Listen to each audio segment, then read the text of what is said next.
Hello everybody and welcome to the Pro Crastinators podcast. We are the reason people are dying, and you can now be the reason people are dying along with us with the new I'm the Reason People Are Dying t-shirt on the Teespring of the Pro Crastinators podcast, link in the description. Holy fucking shit, a t-shirt.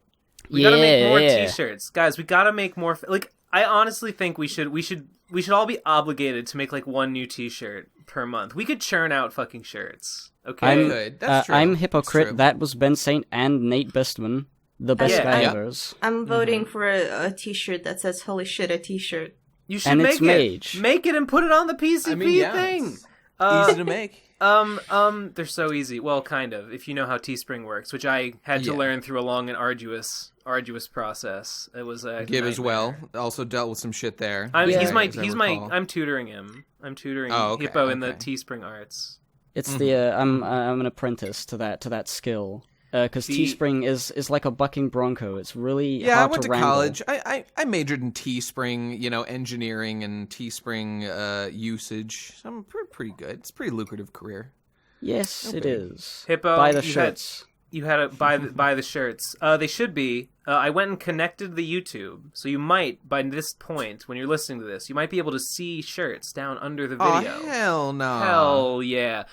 You had a great idea, Hippo, with we talked about this before the show, but I'm going to bring it back up. The hashtag Where's the Podcast shirt. And I said that I said I would love that, but what I would really love to really solidify that meme is if whoever runs that podcast, that Pizza Party podcast I've heard so much about but haven't been able to locate, if one of them would acknowledge it, if they would be like, why is everyone always saying hashtag Where's the Podcast in the comments? What's going on? That would solidify it. That's my goal. They should make a shirt, and they should all wear them. I just want them to acknowledge that no one can find this podcast. The problem with that is that in order to leave a comment on the podcast, they need to find the podcast, and we just can't find the podcast to leave the comments. So they're never going to know. I can't find the podcast, but if anyone finds it, please leave a comment that says, "Where's the podcast?" Please leave a comment asking where the podcast is on my behalf, and then let me know what they say, because I'm really looking. We need them to establish some sort of shirt on their end that says, here's the podcast. And then we can wage epic, large-scale warfare between the legions of Where's the Podcast and legions of Here's the Podcast. Everyone's got to choose a side in the battle of good versus evil. Are you team Where's the Podcast or team Here's the Podcast? It's truly the red and blue shonen deuteragonists of our day. A single W separates heaven from hell. Let's rock. Wow. Speaking of winning, welcome to episode 150 of the Pro Crastinators podcast, people, because there's 150 or more to see to be a PCP episode is our destiny. The PCP member is our destiny. Oh, that's good. Yeah, but you'll never be. Just give up that hope. Pidgeotto, just as Ash Arbok, Ketchup. Nidorino, Golduck, Ammonite, Slowpoke, Mewtwo, Tentacruel, Aerodactyl, Ammonite, Slowpoke, Mewtwo, Tentacruel, Aerodactyl, Ammonite, Slowpoke, Shut up. Mewtwo, Tentacruel. Enough. Fucking go back and in every podcast you'll find, if you look hard enough, a secret meme secret code that links to the specific Pokemon that the episode is the number of. I've been leaving them all in every episode from the very beginning. I thought this far ahead. I knew there would be 150 episodes. I knew it wouldn't have been a waste of time. I trust you. I am most certain. I'll give you a hint. I'll give you a hint of one episode. Episode 1, best game ever. What's the most gamer Pokemon? You know the answer to that. Bulbasaur. That's definitely. I was thinking Rotom. Rotom looks like a hardcore but gamer. He's not number one. Well, fuck Rotom. It might be Bulbasaur though. It's up to you to figure out. One of those two. It's definitely one of those two. Depends what dex. Depends what regional dex you're using. Some regions it's Rotom. Yeah, that's fair. In Gangweed region, the Gamerverse. I think Rotom is Pokemon 001. Isn't Gamerverse a real thing? Didn't fucking Ross make something called the Gamerverse? Oh God, he you would mean from Game Grumps, Ross. He would make something. Wait, it might be the game. That sounds like a Nostalgia Critic episode. It might be the game Enter the Gameverse. but whatever it is, I hate it. It rings a bell, but I don't know what it is. It doesn't sound impressive. Let's talk about how much I hate Ross.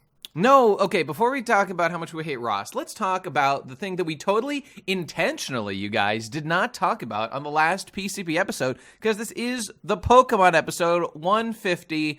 Let's talk about Pokemon Sword and Shield and how it was just announced how it looks like a real video game. Did we not? It was completely unmentioned last episode. Well, you did do a whole other, like a stream, but it was on Nate's channel, I think. Well, yeah, that's true. That's true. Because and while you all should go to twitch.tv/definitelyBestGuyEver and subscribe, nonetheless, some people did not, and so they need to update it. It's fair to say just go watch the video. It's on my live stream channel and stuff.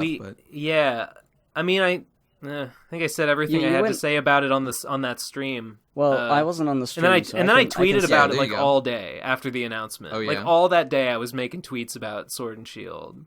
I made a few tweets as well.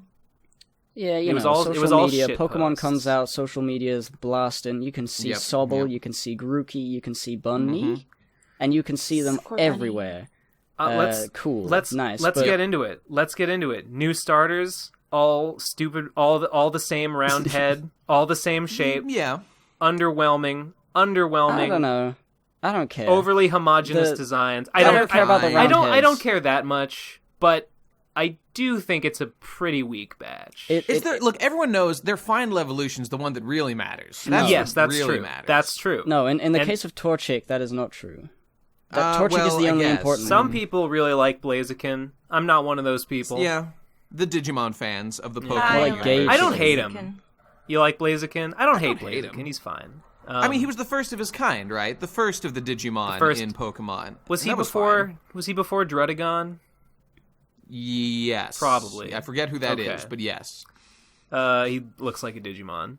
He's that blue. He's a blue dragon with a red head.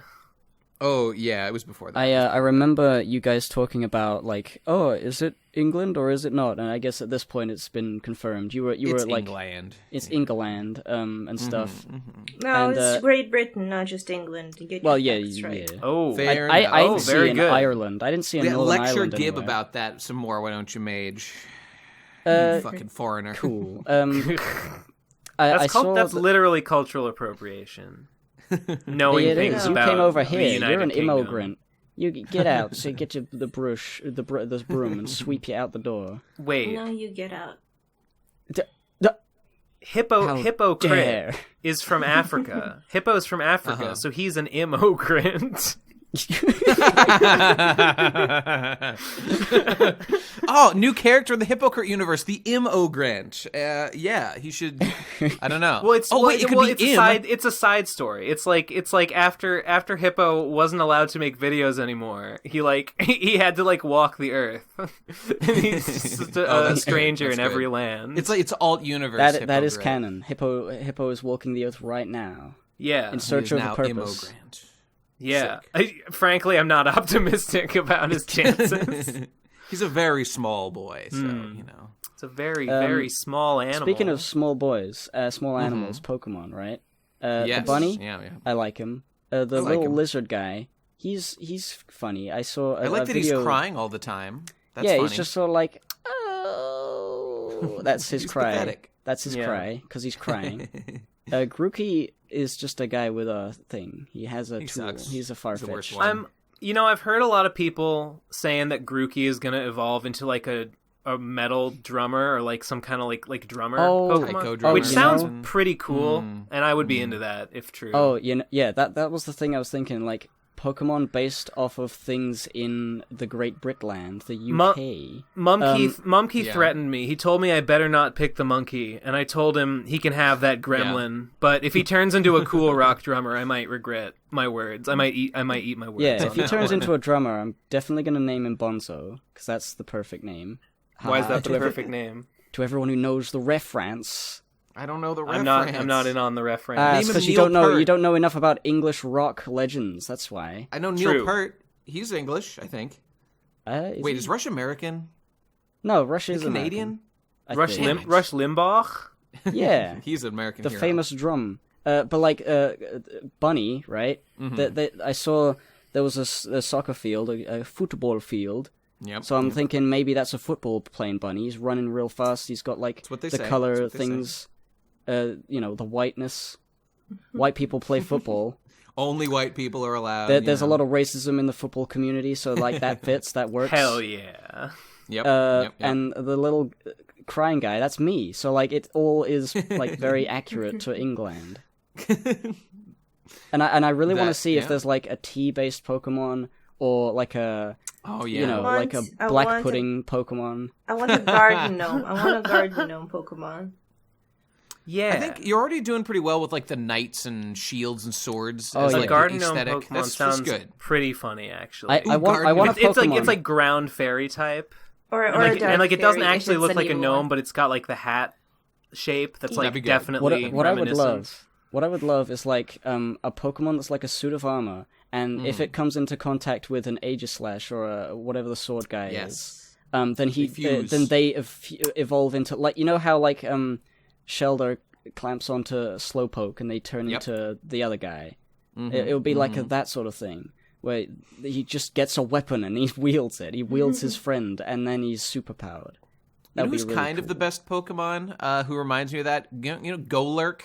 Rock flying, or no, he's Rock Ghost. I think he's Ground Ghost. He's Ground Ghost, and he can just fly because he's a hero. He can. Kind of the wait, best Golurk Pokemon. can fly.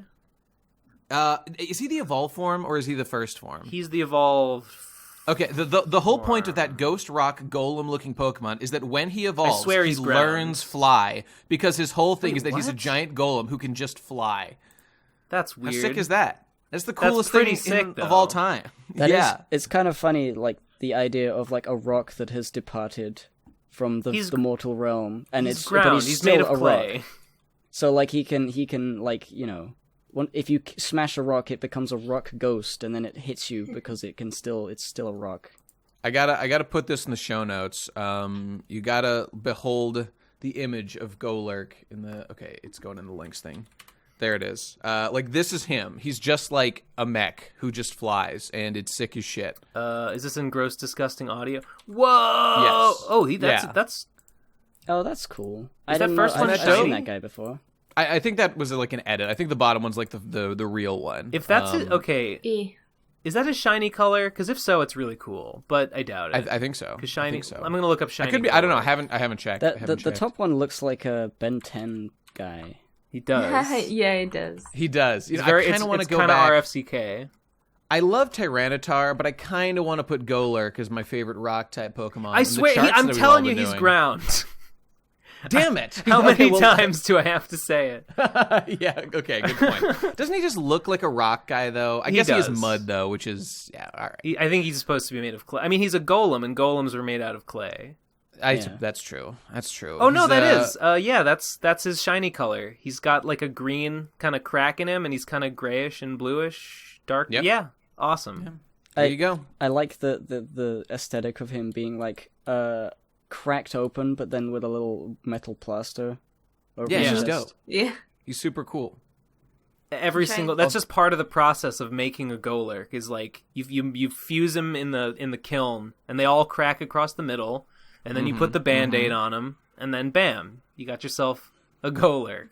By the way, I might be wrong about him learning fly by evolving, because I'm not seeing it in his thing, but whatever. I'm just assuming that's true. He learns flee because he's a fucking coward. Anyway, he's badass. He's killer. It can learn fly. Yeah, it can learn fly, so that's confirmed. Oh, I just remembered. The bunny is called Score Bunny, like scoring a goal, score like a point. Goal! Yeah. So I think he's gonna evolve to have a football or something. He's gonna have some dumb. Don't you hate those kind of powers like Yamcha, where he like makes an energy ball and then he like volleyballs it? It's like just shoot him with the laser gun. No, just kick your fucking fireball. My boy Sporktown Hero drew something on Twitter that just. It was the weirdest thing. Yeah, girl. I didn't. Huh? Nothing. I didn't understand, but it was Score Bunny evolving to. Oh yeah. Into a wheelchair. because What? they probably like it broke its leg or something, and then like couldn't pursue its career in the evolves into like a amputee. I thought the joke was that like the first guy has a piece of tape on his nose, and then as he evolves, he like has more wounds and more injuries until he's like in a wheelchair at the end, and he's mad about it. You know what he should be? In true soccer player fashion, he should evolve into finally like Flop Bunny, where like his main move is that he pretends to be injured to elicit sympathy and yellow cards on the other opponents that he's fighting. Or he injures himself perhaps to do this. You know, I've just realized, what if they have like Pokemon football, like a sports team where you choose who plays in what thing, and the stats to determine how cool they are. I'll put like Golurk in goal, and he's so big. Yeah. I'll put like Wailord in goal. Nobody would get past him. Yeah. That would be like a really good mini game that they could imagine add. like Mega Man Soccer, but with Pokemon. Imagine like Ape Escape 2 Soccer, but with Pokemon. Ape Escape 2 Soccer is the best thing. Wait, is I've that a ever real seen. thing? Yeah, and there's a minigame in Ape Escape 2. It's not Ape Escape Soccer, it's Ape Escape 2 Soccer. Yeah, because in Ape Escape 2... Ape Escape 2, I guess. It's a minigame. One of the minigames you can unlock out of 3, so there's only there's not that many of them, but it's like every ape you can collect in the game, they have certain stats. The more powerful monkeys have like higher stats, and later in the game you can find like really powerful monkeys and special monkeys like the Santa Claus Monkey Claus. They have like really good stats, and you just play football against AI or a friend, and it's just like the silliest and best football game ever made, because the main thing is that you run around with the left stick, and with the right stick you choose which direction to kick. Ooh, that's good.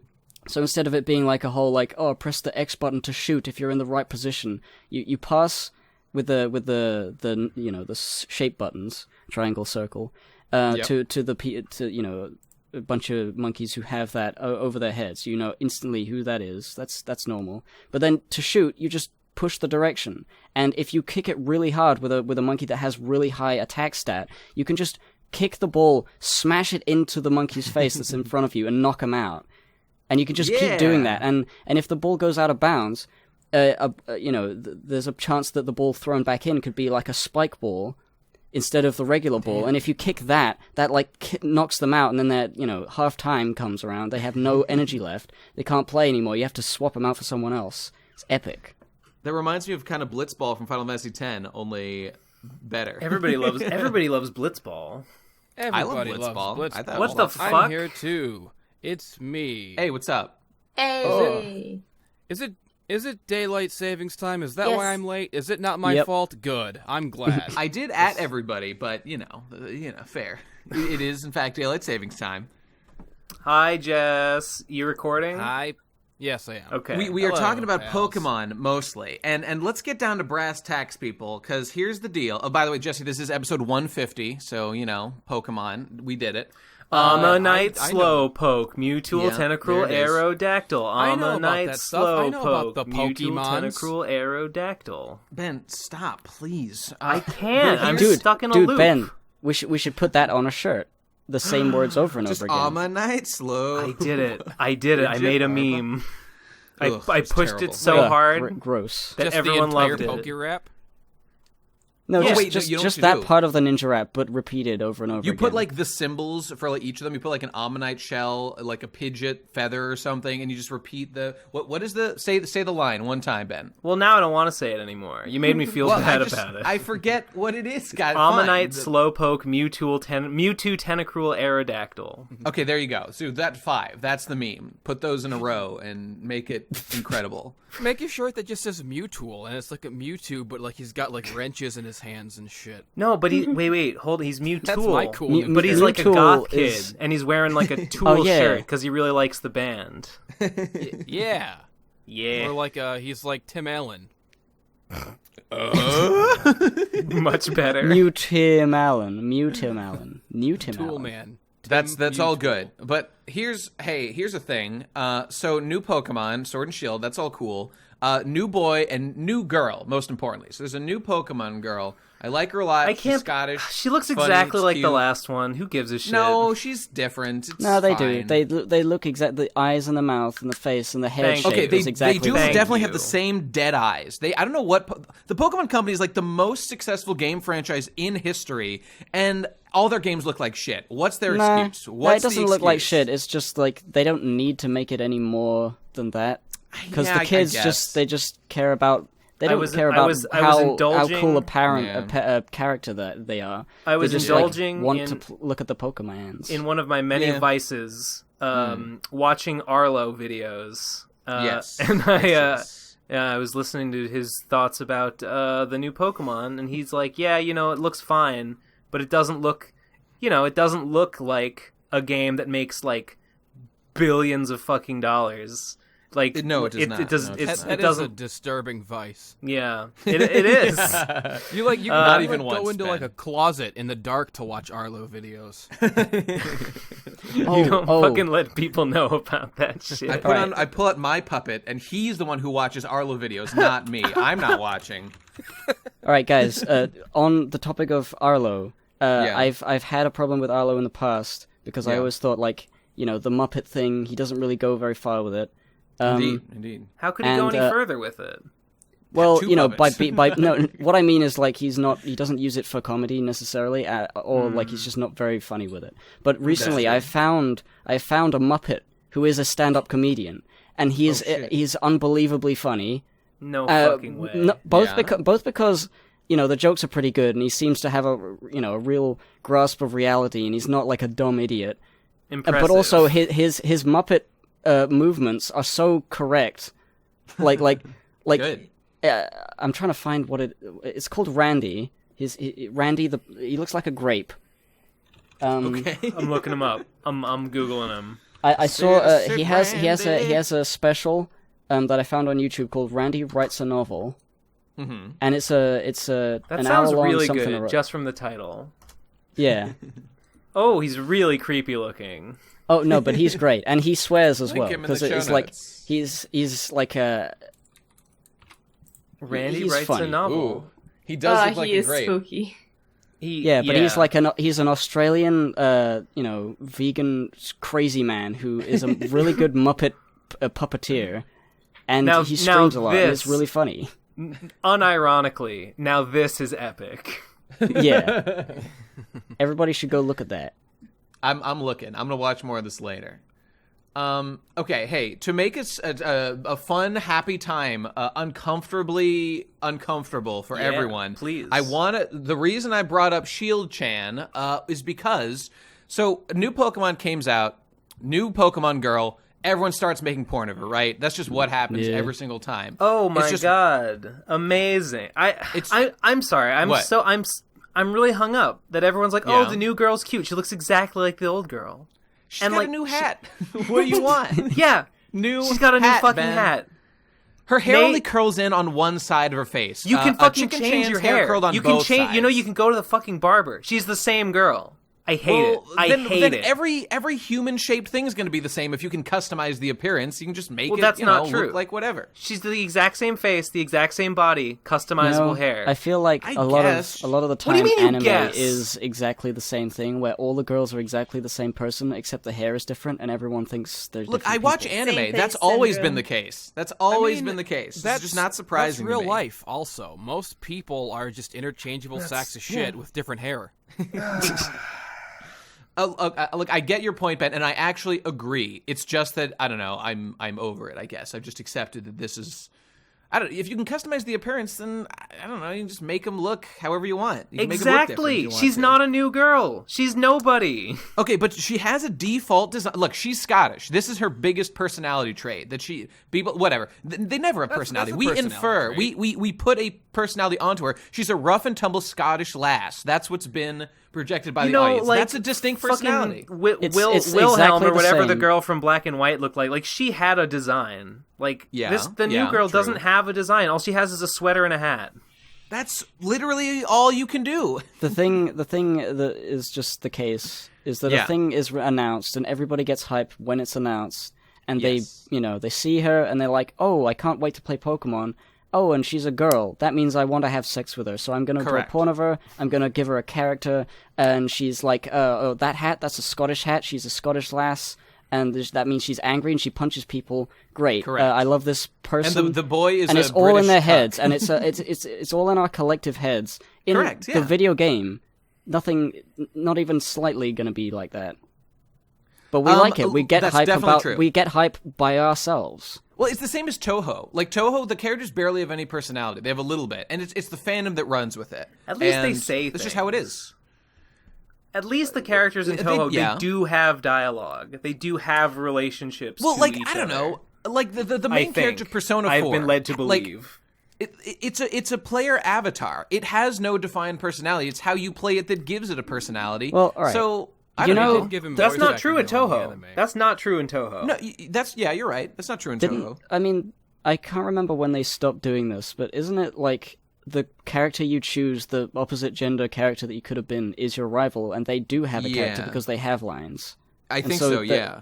But like, that's in the not last how one, it was in Sun and Moon. Yeah, like that. They're changing it now, so well, like that's true. That's true. There is I don't no character think that was whatsoever. Wait, it's been true sometimes. In Sapphire and Ruby. In Sapphire and Ruby, that definitely was how it worked. Oh yeah, that's the one I remember because that's my favorite. Sometimes it's like that, not always. That's true. Well, hey, okay. Here's my point. Here's the thing I want to talk about. It's just that. New Pokemon comes out. There's a girl, whatever. I think in a game with customizable characters, they won't do that. They Nate won't is do never that. going to get to say his thing. I just want to say it won't be like it's so provocative. It's so big brain. Shut up. When will I get to say it? I'm just saying they won't do that because the characters have no set design, and there's no point making them a rival because they are no one. Well, I guess that makes sense. I don't know. There was no character in Emerald or Sapphire Ruby. There was kind of like May is a character. Yeah, May and that's only because the show made her a character. She's nobody. Well, I've never seen the show, and I know what May's like. She has big boobs. That's her character. That's not even accurate. Okay, whatever. Speaking of big boobs, this is my point. All right, here it is. This is my point. People are complaining about people making porn about the Pokemon girl. This is the point I want to get to. She literally is her hat. She's Indiana Jones. That's my point, though, Ben. That's my point. Look, I get it. People come out of the woodwork and they're like, "Oh my God, guys, what are you doing, sexualizing like a canonically 12-year-old girl?" But this is not a real person, and this person has so undefined a personality or an existence, and the porn of her doesn't even necessarily draw her at that age. Generally, doesn't, right? I mean, how would you even know? How would you even? It brings to my mind, how can anyone care about this issue is what comes to my brain. I don't understand. Like, people are looking for things to get mad about and find reasons to be. It's a combination of virtue signaling and also extreme mental retardation, where they actually believe that lines on a piece of paper is a person. Yes. You have to literally believe that. And if you don't believe that, then you can't care about this issue. You have to be mentally fucking retarded. The fact of the matter is, like, you look at Pokemon, and, like, characters that are, like, 12, 18, 20, 30, they all pretty much look the same. Like, you can't really even tell until they start to get into, like, middle age. It's like they expect our vision. When we look at an anime character, we should be able to see past like the physical appearance of the character and be able to deduce like the stat sheet and see, age, below 18. That means sexuality switched off. We cannot say, but that's not. It just makes me so mad that I see people, and look, I know it's probably like a fringe group, but surprisingly large number of people feel this way. I'm gonna play the devil's advocate on this one. Okay. I feel like Hippo's it's gonna not play the devil's advocate and advocate against pedophilia. Yeah. Indeed. Like, I feel like with anything of this nature, where a person says like, "Oh my God, porn." Yeah. It's just because it's they're same young. With the Boku no Hero Academia characters. They're like, "Oh my God, they're like canonically 14. Stop, guys." It's not even that. It's Are they underage. really, though? It's Are they that really saying they're that? just like they are young themselves, and they're like they maybe not like they've seen some porn and they're like, oh, I don't know whether I like this yet. And Pokemon is for young people. Lots of ages are going to be looking at Pokemon-related things, and then, they stumble across something that is sexualized, and they're like, oh, god damn it, again. For them, the only other time this has happened is the last time that they noticed, which is like, I don't know, some game that came, maybe Undertale or something, or Deltarune. Like, that was the first time it happened for them, and they're like, what the fuck? The second time it's Pokemon, and then they're complaining even more. Wait, are you talking about the first time they became sexually aware while playing Undertale? Is that what you're No, I mean, to? I mean, like, the first time that they've seen Rule 34 stuff of things. Okay. Like, they've just become a teenager that would understand that that's fucked up, maybe, and that they would have a problem dealing with it. And it's like, I can't, I can't get too mad about the people getting mad about it because I don't know how old they are, and I can assume that, they're just kicking up a stink because they're a kid. Maybe. The way I don't know. It generalize seems to me like there's some older people. But here's a question. Let's just say there's, like, you've got, whatever, Misty, right? She is canonically, like, 10 or 12 or whatever. 12. If I draw a sexualized picture of Misty and say next to it, Misty, age 25, and now she's got the big bazongas and the big booty, like, okay, then we're like, oh, this is fine, I guess. What if I just erase age 25 next to her, and it's like, oh my god, you've sexualized this 10-year-old as like a big sexy baby. If you draw a stick, if you draw a stick figure and just say, oh, that's a 5-year-old, then that's wrong. Like, I'm over this topic. Nate, I don't believe that anyone actually cares as much as you're saying they care. I also agree with that. I don't believe care. anyone really cares about anything. I think that everyone in the world is just constantly virtue signaling about everything. I don't believe that anyone actually has any stake in any of these bullshit fucking issues. I hope so. Like they'd say, like, this is fucked up, right?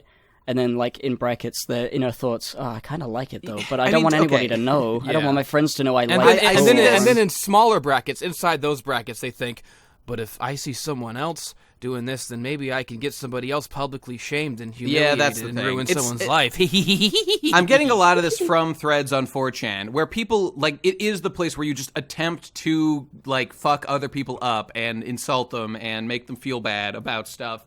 So maybe not the best sources, though I know there are some real people who feel this way. I know it is a fact, but maybe they're a small people minority. Who deserve to be shoveled into a fucking hole in the ground and shot with a rifle. Yeah.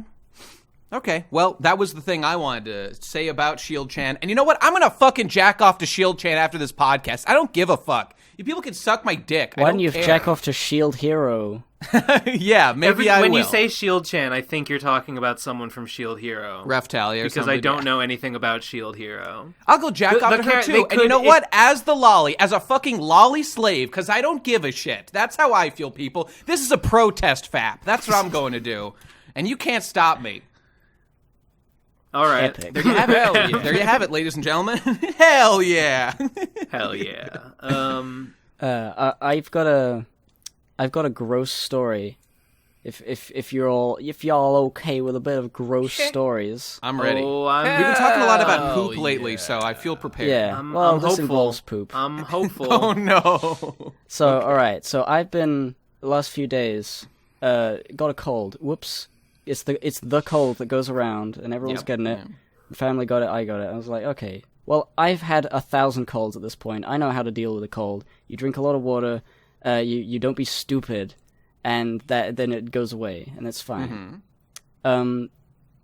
This cold caused a different problem, which has made me bedridden, almost bedridden, and it's really fucked me up. And here's what happens. So when you have a cold, you get dehydrated really quickly. You need to drink water because your body is, like, drying up. I don't know exactly why, but you feel dry all the time. Your lips get chapped, and you're like, oh, I need a drink. So you have a drink, and then you go to bed. I go to bed, and then through the night, I become crusty and withered and dusty, and everything's fucked. Yeah. I wake up, and I'm like, oh, no. Yeah. You and wake up in my you're intestines, like a beached whale. Yeah, in my gut, things that have been digesting have solidified into like a brick, and nice. This is, this is like, shit. just sucks, similar to, Nate's problem a while ago. Yep. But I knew I shouldn't eat a lot of carrots. That's what I shouldn't do. Yeah. So I was like, okay, well, I know how to deal with this as well. I've had this happen a lot. You drink a lot of water, and you do the things, you eat the right food. I had some Lemsips, because of the cold. Wait, some what? NyQuil probably be the equivalent. Sure. Medical drink. I had some of those, and I was like, that's good. Hot water, that's good for clearing stuff out. And then I was like, I'll have some tea as well. And you know what? I'll have some milk in my tea, because milk makes me burp, and that means that it's good for digesting things, right? That's good. Yeah, it's incorrect. Completely incorrect. I had way too much milky teas and caffeine because I was trying to work through the sickness, and I ended up doing quite a lot of work on the first day. But then I went to bed again, and this was the worst night of my life, at least in 2019. Sure. So basically, every 5 minutes, I would have to get up to take an hours-long shit. And I was sitting there on the toilet with my legs up on the seat, straining. Nothing was happening. Oh my god. Yeah. Yep. It was like, okay, this is, it's one thing to be constipated. It's another thing to also have a headache and be dehydrated from a cold that your throat is sore and you're sneezing really loudly, so loudly, so consistently that my ribcage started aching because of how much my lungs were expanding and contracting, sneezing so loudly. Yeah. So I was like, ugh. And so, it sucks. And then the milk started to react with all the stuff that was going on. Oh god, not the milk. Anything but the milk. I was, going back to bed after, not shitting anything out and, moving around, trying to jostle it, and, the stuff. Sure, but then sure. The milk started bubbling and creating pockets of gas, and I started burping, and I started burping a lot. And I started farting a lot, and I started burping and farting a lot. And it was really satisfying when I got one of those farts out, because, my butthole was, there was a brick in the way. Yeah, I know what you mean, yep. Sure. I would have killed for a fart when I was constipated, yeah. It was like one of those. So it's like, oh, well, goddamn, thanks for that, but it's not enough, and I keep burping. It's 2 a.m., I'm still going to the toilet every 5 minutes. Mm-hmm. It's agony, I really need sleep, and I can't have it. And then I start burping some more, and the burps start to taste acidic. And I'm like, well... Here it comes. Well. Well. Look who dropped in. And I go turn around, and I upchuck fuck spew all of my last dinner. It just happened to be fish and chips, which delicious. I like. It's very delicious. Stomach. I know, which is probably why it was so bad. I vomited it all out. Why it was weren't you very, taking very psyllium loud. husk and fish oil? It was very loud. I was screaming like. It came out my nose and everything, and it was. Oh my awful. god! For real? Holy shit! Impressive. Yeah, it was one of those big ones, but Jesus Christ! I know that after vomiting, you feel a little better, right? Because it's the problem's gone. The stuff is out. Not the case, because I still had the cold, and I was still bunged up downstairs. And oh my god, what a phrase! Now what I had, right, is I had acid going up my throat that was already sore from sneezing and coughing. So now I had double acid burn, ouch, on my throat. God. And in my nose, because I had so much mucus, it caught a lot of the vomit. And for the next 30 minutes, I was blowing my nose and bits of fish and chip were coming out in clumps. It was terrible. Yeah. Well, and then I still couldn't shit. I woke up the dog. I think by vomiting so hard. I'm really I'm happy that the dog cared about me, and he heard me vomiting and he started barking like, oh no, what's going on? No. And that woke up my mom, and she came and gave me some water, and it was like, okay, shit, terrible. And so it was 5 a.m. by the time I actually managed to fall asleep. Mm-hmm. After that, it was no more burping, so it was just sort of pain constantly, and I managed to not fall asleep really. And then today, I have been basically doing nothing and staring at my screen and thinking, maybe I could at least, play a video game. Yeah. If I can't work on anything, maybe I could play a video game. I can't even play a video game. That's the worst. My head's hurt so much I can't even watch a YouTube video. I was watching a Red Letter Media thing and I was like, shut up! Shut up! Just shut up! I turned it off, and then I was sitting around and I was just like, God damn it. Fuck. And that's my story. Oh. And then I started being on the podcast. Hooray. Glad you're still alive, though. I want to quickly say, though, now to prevent all of that for people who are ill, don't eat dairy products. Like, the only dairy product you could eat is probably like a yogurt, but not like those flavored whatever fake yogurts. It's like a plain Greek yogurt or something. Yeah, natural yogurt. Those are good for you. Not only was I having kefir, like milky tea, but like do some weed. Weed. I mean, that might have worked. Might have done something. But like, I accidentally, well, I didn't accidentally, I stupidly had a slice of this new lovely cheesecake that was in the fridge. It was like, lovely big slice. Well, I bet that was delicious, though. It was delicious, and I didn't even realize. And then I was looking up later, like, what not to do when you're ill and constipated and sneezing. And it was like, don't milk, no. And I was like, oh. Do not let them milk you. Don't Cows of the world, thresh unite. your milk at the old milk mill. It's because it's difficult to digest dairy products, and like when you're ill and have a fever, your stomach just sort of shuts down. The pH changes in your stomach, and it can't digest. This segues perfectly into what I wanted to talk about, which is ice cream snacks. All right. Listen, okay, so everyone knows that I'm post-food. Yes. I hate food. Right. But I make an exception. I'm interested. For his tasty ice cream snacks. They're so good No, yummy. Listen. I make an exception. I'm intellectually curious about, like... No, shut up. I'm serious. Okay, Stop laughing. I'm intellectually curious about, like... weird snack foods that other countries have that I've never heard of, and I heard about one from Australia. It is okay. Well, first of all, I found out that in Australia they call popsicles icy poles, which I thought was really funny. That's wrong. Well, that's wrong. Just gotta update that. But this is not a popsicle. Dictionary. It's one of those ice cream on a stick type deals, and it is called the Golden Gay Time. Oh, I've heard of it, yeah. And their slogan is, it's hard to have a gay time on your own. True. Au contraire. It looks really good. It looks like I'm guessing it's like butterscotch and vanilla or caramel and vanilla ice cream. Can one it looks ship like it's ice cream products from other countries and have it survive the trip? Maybe. And it looks like it's coated in like crushed heath or butterscotch or something. I don't know. But they got other flavors, right? Let me read you a couple of these other flavors they got. They got unicorn flavor. Nice. That's gay. That's real gay. They got if you like pina colada flavor. And they got chalk mint McMint face. And what country is this from again? Australia. Is it okay now, like, did Bodie McBoatface get named after it, or did it got named after Bodie McBoatface, or is it just a coincidence? I don't know what that is. I think people have always just been putting something McSomething face on things. It's like a weird, stupid human thing.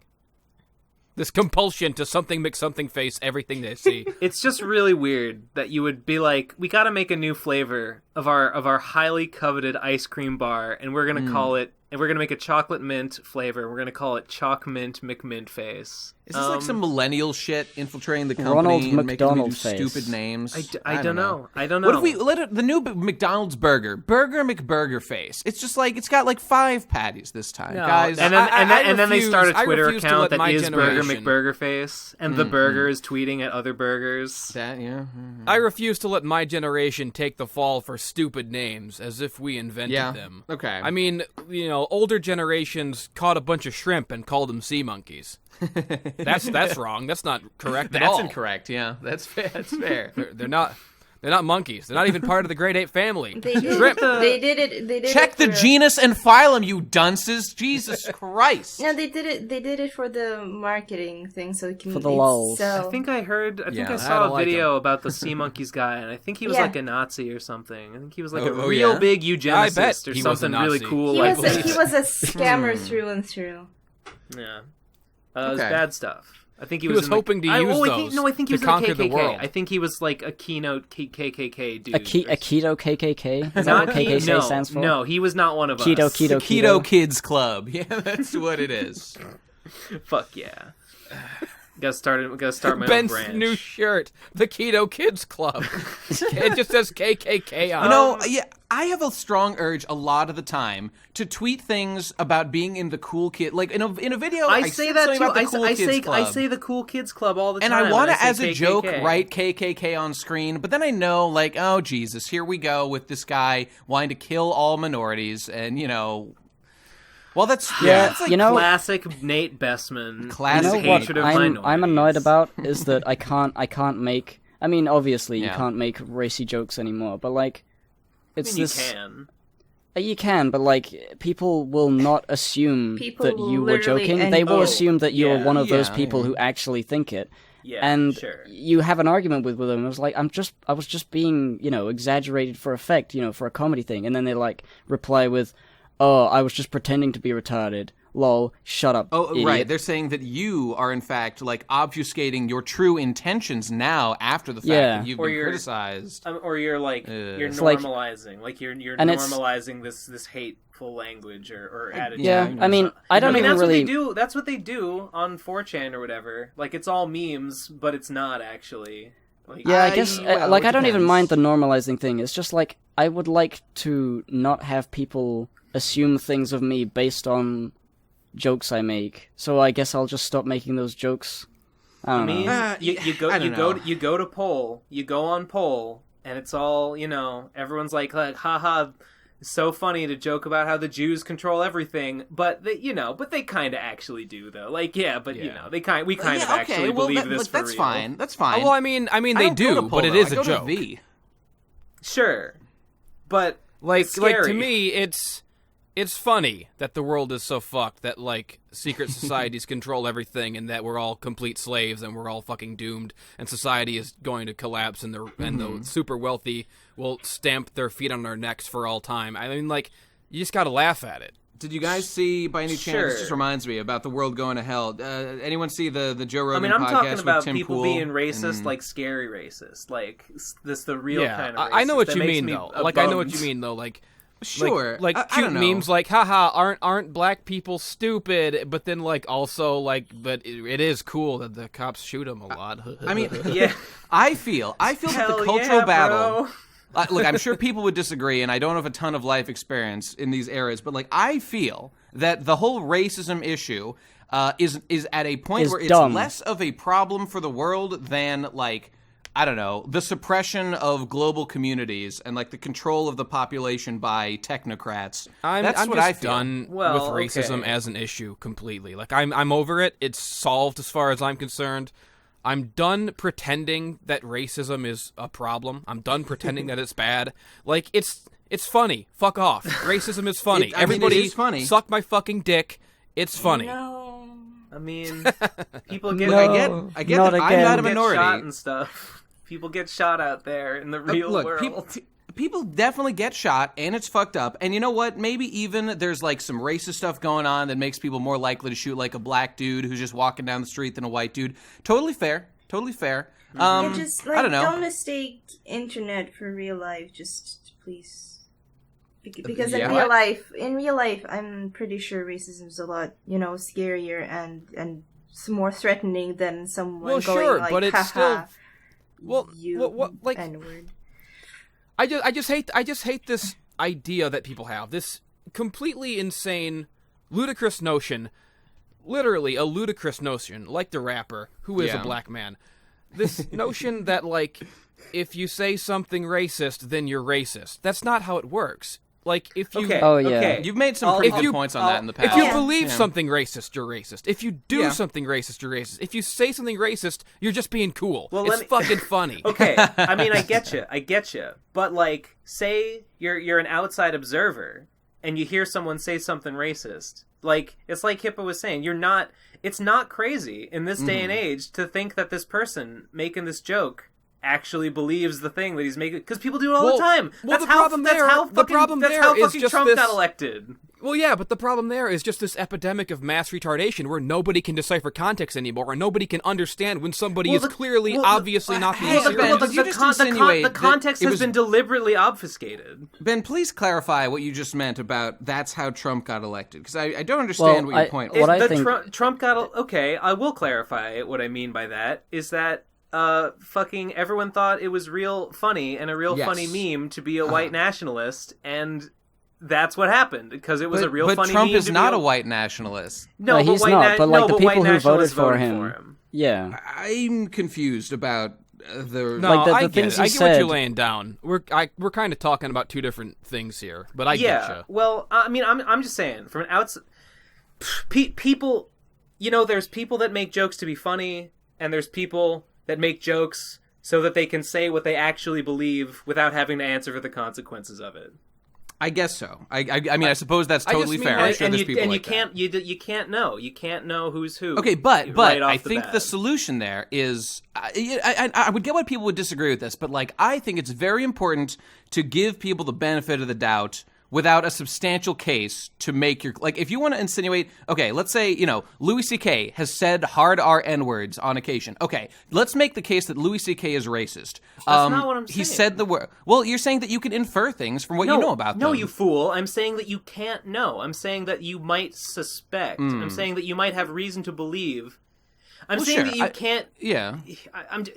You never know. You never know. That's what I'm saying. I get your point. And I mean, yeah, I get it. Like, if all you know about, if you know nothing about someone, except that, they called a black guy hard R N-word once, okay, starting to make a pretty decent case there. But I don't know, like, maybe it was in fact a joke and that was like his best friend. Like, that's, possible. So you gotta, dig into it more. And I just don't like the jumping to conclusions we see a lot of the time. Nate, why are you fucking...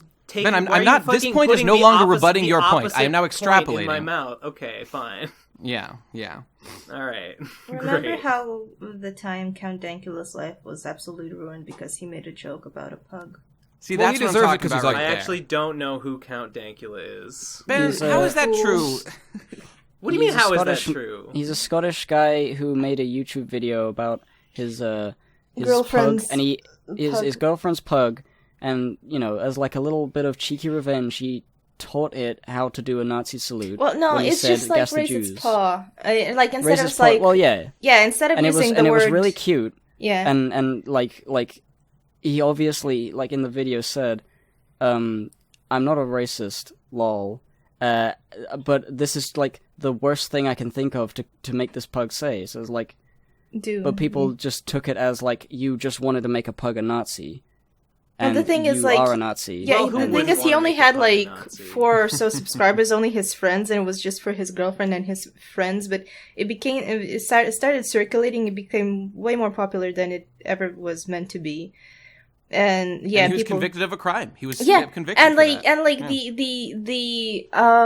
when he went to court, they decided in the end, just like, let's not look at the context in which he said the thing and just focus on the fact that he said the thing, and he was guilty. And then like this. But that's Britain, thank God. Your hellhole of a home country. So thank God for that. I mean, it's not just Britain. I mean, not the whole idea is that kind of retardation could spread, and it clearly is spreading. Of course. I mean, that's my issue. Is just that nobody is even capable of looking at context anymore. People are so fucked in the head. I probably because of social media and the words like polarization and whatever the fuck you want to blame it on. But people are just fucking stupider now. That's the I do agree with that. I think that's definitely true. It's people are stupid. My annoyance is that with racism, it's just that there seems to be like no acceptance or no room for the Archie Bunkers of the world anymore. Like that's true. What do you mean? What's an Archie Bunker? the old 70s sitcom All in the Family. It was like a show about this old conservative dad and his family was his daughter and his stepson were more progressive and they clashed. And his whole thing was that, he was low-key racist and he said, mean things, but he was like a good man. He had a good heart. He was friends with George Jefferson, who was black. He like grew over the course of the series. He's like, George, you're one of the good ones, He was, he's a good guy. Like, the whole point is that, like, you can be sort of low-key, backwards, and racist and still be a good person. It's not the end-all, be-all of what makes you I think a lot of people your would worth disagree as with a human being. These days. Yeah, but a lot of people are stupid, because, like... Yeah. Like, I grew up in, like, a really small, like, backwoods fucking hodunk, white people town, and I grew up poor, and I grew up around a lot of, like, low-key racism. People would talk, blacks and Mexicans, my grandma would talk about blacks. My grandma, we grew up, I always thought, I truly believed for most of my life that Brazilian nuts were called nigger toes. That's what they were called when I was a kid. Everyone called them that. So, you grow up and you go somewhere and you go sit down in a bar and you go, ooh, I want some of them nigger toes in my mouth. People look at you like you're crazy and you're like, that's what my grandma called them. I don't know. Like my grandma used to say. That's not even particularly insulting, though obviously it's there's baggage there in the words, of course. It's funny. Like my grandma used to say stuff like, God made the niggers. He made them in the night. He made them so fast he forgot to make them white. And oh boy. And like, I don't even know what to think about that. Like, it's funny. I'm laughing right? at the racism, people. That's what I'm laughing at. Just to clarify, because it's fucking funny. It's just ridiculous to me that you can't even say funny shit like that. Like that doesn't hurt anybody. It's fucking funny. Yeah, it's just funny. People it's can pretty like, funny. oh, it's normalizing views that, like, God made them wrong. Like, no, it's just fucking silly and stupid. It's funny because it's ridiculous. It gets into this thing of, like, if you make a joke like that, like, okay, percentage-wise, maybe it's, like, 99% funny joke, but then there's, like, that 1% that's like, hey, yeah. And that's what people want to say, like, do be like it is you're that normalizing it. You're normalizing racism. Like, no. I mean, yeah, no. that's the... Well, listen, how can it be normalizing racism when, like, people are less racist than they were 200 years ago? Maybe they're a minority. I mean, I think they're a minority. I'm scared of everything. But, like, the people that, like, really hate minorities or whatever, like, the way that they do want to normalize it, and the way that they do is through, like, seemingly innocuous jokes like that. And isn't that like, kind of a conspiracy theory, though? Because it's not tell. A conspiracy theory. It's obviously happening. That does it has happened. Happen. Yeah, there's people. I mean, it's mostly like teenagers, I think, on 4chan and shit, who like probably are drawn to the memes and then start believing the memes and like start internalizing that. Yes, I agree. Look, that's fine. I get all that. It's just that in any specific case, isn't it true that you need to dig deeper to find out which one it is? Is it just a joke, or are they? And? I don't know. I guess that's all I have to say on it. Okay. You can say the worst things in the world and not. Okay, whatever. You get my point. I grew up with a lot of, like, low-key racism, but I never saw anyone actually do anything racist or hurt anyone or actually, like, follow through on some racist belief. Racism was always just, like, a funny fucking joke. Like, and that's what it should be. That's how you kill racism. You make it a funny fucking joke. You make it a stupid fucking thing that everybody laughs at. I mean, I agree with that. For the most part. But you could have a guy be like a philanthropist, who, like a great man who does great things. You could have him like give the charity his whole life, but then like he slips up and one day he gets caught talking about coons. He just says something funny. There was that guy on the weather. Remember that guy on the Weather Channel who accidentally said like Martin Luther Coon Jr. Like he just made a mistake and like they tried to fire him. He had to like do a bunch of bullshit, and it's like, well, remember PewDiePie? He said the word while being angry, and then he apologized immediately, and then everyone just got on his case. Yeah, all his time on the internet, in a whole decade of like uploading almost daily, he messed up once. Yeah, like all it does is saying the wrong thing, and suddenly all the good you've ever done in your life is washed away. You're just a racist. That's all you are. You're a piece of shit. Go to hell. I don't know. Like, Ben, I get your point, but I feel this whole thing of we need to sense. We need to detect. No, shut up. You can't fucking argue with my point, because my only point is that X happens, and unless you're gonna fucking stand there and tell me, no, that doesn't happen, you're not arguing with me. Yeah, that's true. That's true. Jeez Louise. I guess. Well, like the maybe it's that I don't want to see bad things. I want to see good things, so I choose to focus on that, which maybe is bad and maybe is wrong. Like when you decide collectively as a society that saying a racist thing is what makes you a racist, or like saying the words, the magic fucking words. If you say the words, you're a racist. When we start deciding that and we start going after people, for words, people who are actually bad people are smart. They know how to hide. So the people who are not saying the words are going to end up being the ones who are racist, because the ones who really have these beliefs are going to know how to hide and not say the magic fucking words. And the people who aren't racist are the ones who, because they're not racist, they don't think they have to be careful, or I don't know, and they just fucking slip. People fucking... So what's going to happen is that the real bad people are going to slip through the cracks and not get called out, while all the regular people are going to get called out for saying funny things and saying the wrong fucking words. I mean, I guess to be fair, and eventually there will be nothing left but bad people. I suppose, even if we adopted that belief, it's like, okay, then we could just have people running around just like throwing racial slurs willy-nilly, and like, okay, then people would just do it out in the open, and like that. I think I we could should. See I think everybody should be out throwing around racial slurs willy-nilly and making a fucking joke about it. Everyone should be fucking, like an old... When you see, like, old comedy movies from the 70s, like Airplane, there's, like, racist humor all over. There's, and everyone's getting along, and everyone's fucking laughing. Everyone laughs at those movies. When an Airplane, when they have the joke about the old ladies speaking in Ebonics, and it's, like, this really exaggerated, super racist Ebonics. It's hilarious, and everybody understands... Or, like, Blazing Saddles, where they say nigger, like, fucking 11,000 times in that movie. Yeah.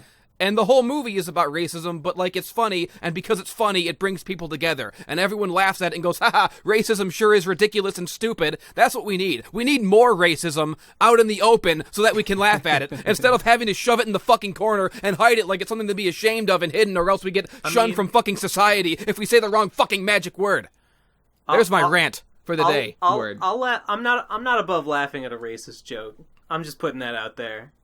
I know. Fair enough. I know one racist joke back from my childhood, but I'm not. Yeah. Let it fly. I can type it out, and you guys can read it out, but I don't want to say it. Sure, go for it. That's fine. It's like I guess it's sort of racist, but at the same time, it's like it's making fun of both sides, I think. So. Okay, what's the targeted demographic here of the?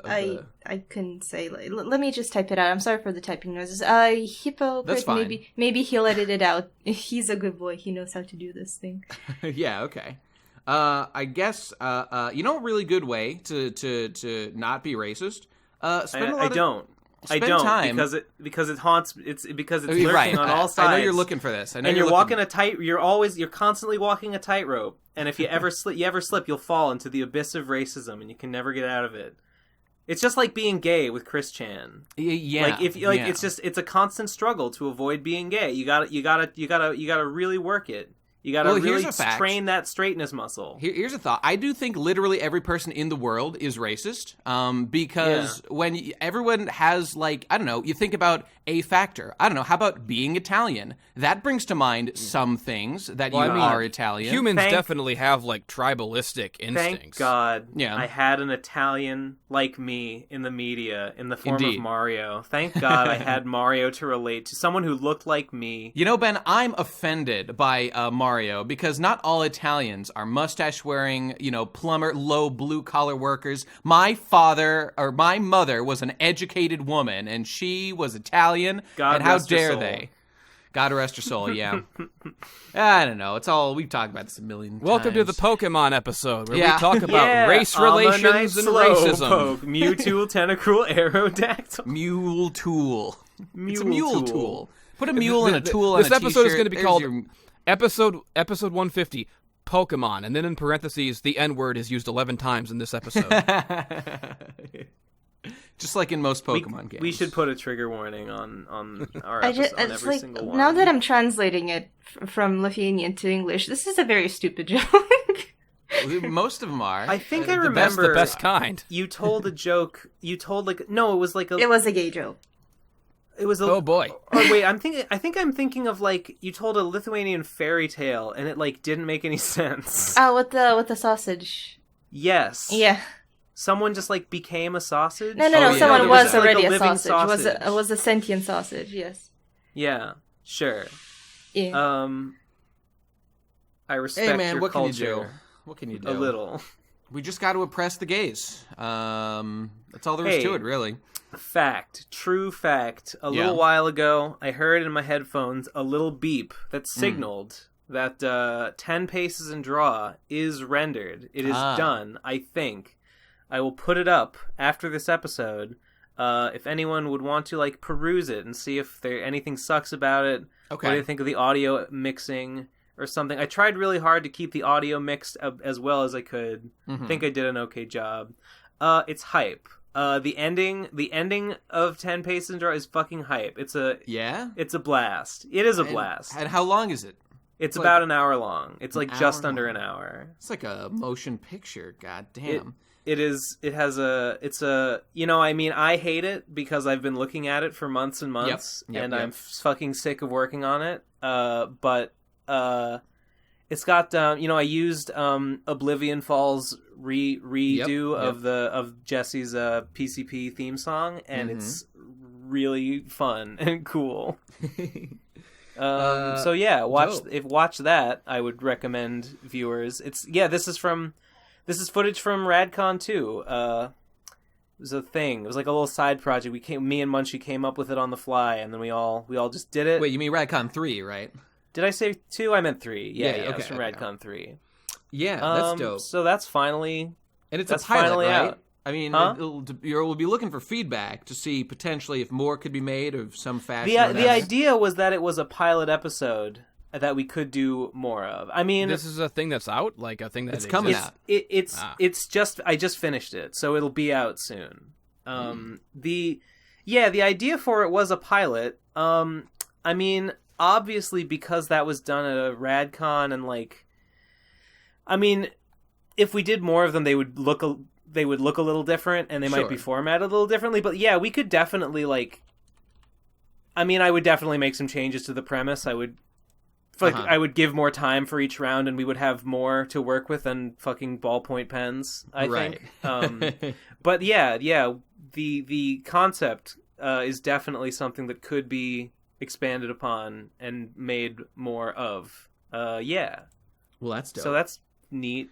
In terms of RadCon 3 content, Rad Content 3, we've got what's left? Okay, wait, I'm gonna read this. I'm gonna read this joke out loud without reading it beforehand. So if I say something horrible, it's not my fault. I have no idea what I'm about to say. Okay. Let's see here. A white guy and a black guy are at a bar. The white guy turns to the black guy and says, "Do you know why your feet are white?" The black guy says nothing, just takes a drink of his beer. The white guy continues, "Because you stood on your feet when I painted you." He laughed, and then asked again, "Know why your palms are white?" The black guy says nothing. The white guy continues, "Because you stood on your hands when I painted you." He laughed. Okay. The black guy finishes his drink and stands up, speaking, "Well, you know why your asshole is dark?" The white guy looks at him. The black guy continues, "Because the paint wasn't dry when I fucked you." He then pays for his drink and leaves. I think I'm getting the gist here. They're painters, and there was like, okay, if someone's standing... I think the idea is that like their just skin will like wipe off on other people. Did you guys not get it? Are you? What's happening here? I don't get it. I don't get it. I don't get what the white guy's talking about in the first. No, the white guy is just it's just two guys in a bar, busting each other's balls, I assume, as you do. Yeah. And the white guy is, saying some low key race shit to the black guy, like, "Hey, you're black. You know what? Black people are fucking your feet and hands are white because I painted you." And then the black guy turns it around on him and is like, "Oh yeah, well your asshole's dark because I fucked you in it and the paint wasn't dry on my dick." So that made it dark. Oh wait. Oh, he's talking about the soles, talking about the soles of his feet. Oh, yeah. Oh, I get it. Now. I was gonna be like, his feet aren't white. What are you talking? Oh, okay. All right. So, you know what? This is my favorite kind of race joke because, frankly, none of this is actually like offensive. It simply is pointing out like facts that person has dark skin and even in the context skin. of the joke, it's just like a white guy and a black guy who are obviously hanging out together. And they're clearly friends. So there you go. And then there's banter, and he gets him. He hoists his own petard at the end there. But, good. But when did he paint him? Don't ask me like this. Thoroughly analyzing Mage's racist joke. Did the black guy not know he was being painted by the there's white not literal guy? paint. This is not an origin of creation story. We didn't literally. It's just the guys busting each other's balls and making shit up. Basically. Hey, everybody, and welcome back to another episode of Thoroughly Analyzing Mage's Racist Joke. We've got another one here today. This joke's like a strong 8. No, that's too high. That's too high. I don't know. It's like 2 decades It's like a old. 1488, I'd say. Got him. It was told to me by a drunk guy in a family meeting gathering. I don't remember who. It was my uncle, maybe my dad. I don't know. It's always a drunk uncle. It's always. I mean, that's my whole point. We have to have some sympathy in this country for the drunk uncles who make up, a sizable portion of the population, and they're getting marginalized. We are marginalizing the drunk uncles by making I had a friend. Low-key racism considered bad. This is similar to that, but it's just that I once had I have a friend, and his little brother. One time they were at the grocery store, and it was his little brother who was like 3 and his mom, and they were just at the grocery store, and they're white or whatever, and they just walked by a black guy, and the little kid said, "Mommy, why is that man blue?" And that because he just fucked up his color. She just doesn't know what. And that was hilarious. Was he one of those? Was it one Will of the Smith giants as from the genie? From the Rabbi's Cat when they find the shared ancestors of all blacks and Jews, and they're like, are they blue? 20 foot, and they're like 20-foot tall, giant like blue Jews that like There's the true black Israeli so dark that they're blue, and they have Mm-hmm. oh fuck, what's the word when a Jewish boy becomes a man? Bar mitzvahs. Ramadan. No, bar mitzvah. Bar mitzvah. Yeah, right. Ramadan. Yeah, close enough. Mage, okay, what's your other joke? Let me type it out. Okay, go on. Nate, were you doing like a roundup, like a RadCon 3 content roundup? Did you do that? Oh, right. I was gonna say, when you were mentioning, I was like, okay, in terms of stuff that's left, I know that Gib has 1 piece of content left. Ben's finishing 10 bases and draw. I think there's something else that was like a reward or something. I can't quite remember. But I think there's something else too. Something. It was a reward tier. Yeah. I can't remember. I'll have to go check. But I don't know. I think there's one other as well. So that's something 9,000. And it's almost by the time this comes out, it'll be pretty close to the 1 year anniversary of like the end of RadCon 3. It might even be past it. Can we March sometime? Can we get it all released within a year of the event? Do you think it could happen? I know for a fact that Gibbs' thing will not come out before the end of the thing. But frankly, that's his business, and I don't care. I'm not involved in that. Oh wait, yes I am. I'm literally in it now that I think about it. Well, whatever. He should release it sometime. Is it a secret what it is? I just won't say, just in case he doesn't want to. Okay, he can clarify it if he wants. But yeah, so we're getting close to the end. And I know I said last time, but my God, was RadCon 3 such a derailing of like how great things were going for me in terms of getting my work done on my channel. And it's all my fault. I blame no one else. Yeah, but same. I can't blame RadCon 3. It's no one's fault but mine. But, I signed up for too much shit, and it was great. We made all the stuff almost. It'll all be done soon. But I think I'm done. I think with 10 paces and draw, I'm like done with everything. Technically, you may or may not have a little bit of more work to do on the thing I'm still working on, but I think it's very minimal, if anything. So, fuck yeah, that's it. Well, I'm very excited to have that monkey off my back. I cannot wait. I've got big plans for things to do with my spare time once that is all gone. It's really loomed over me. It's really been a black cloud. It's a nightmare. Just a burden.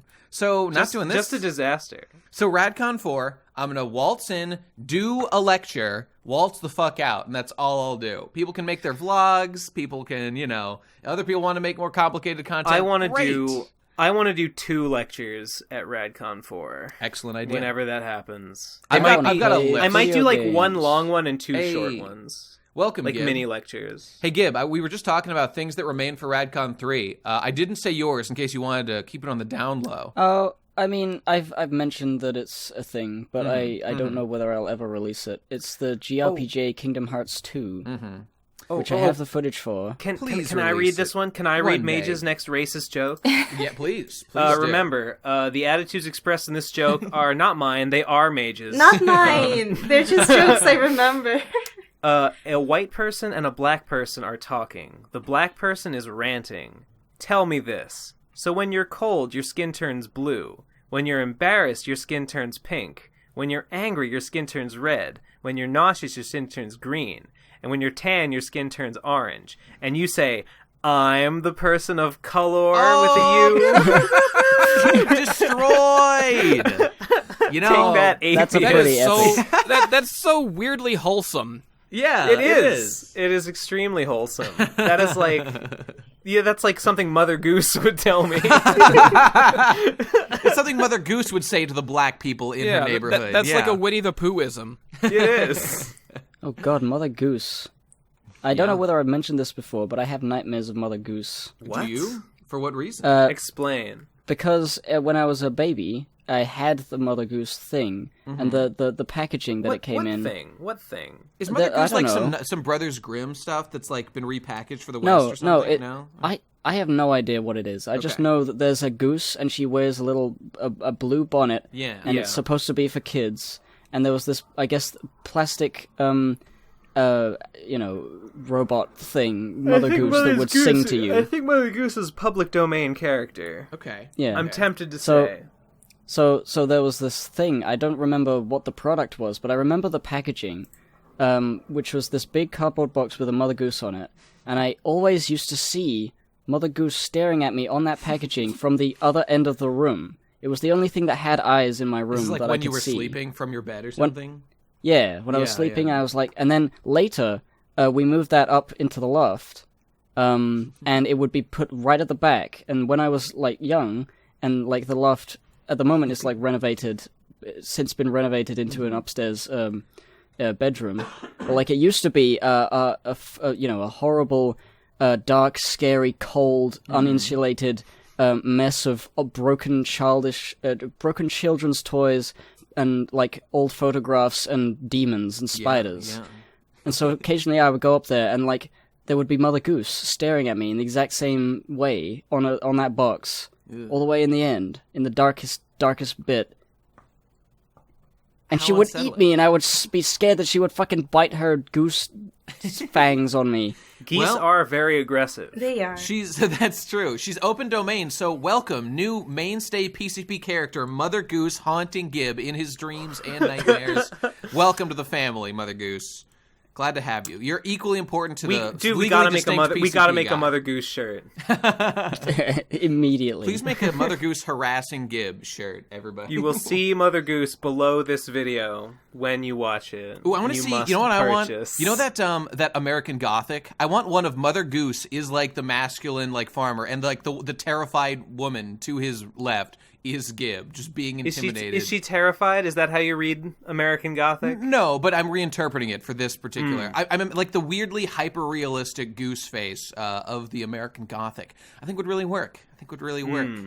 So please draw that for free, ladies and gentlemen, and send it to me. Put some hyper-realistic blood on it, like my creepypastas. Hyper-realistic blood.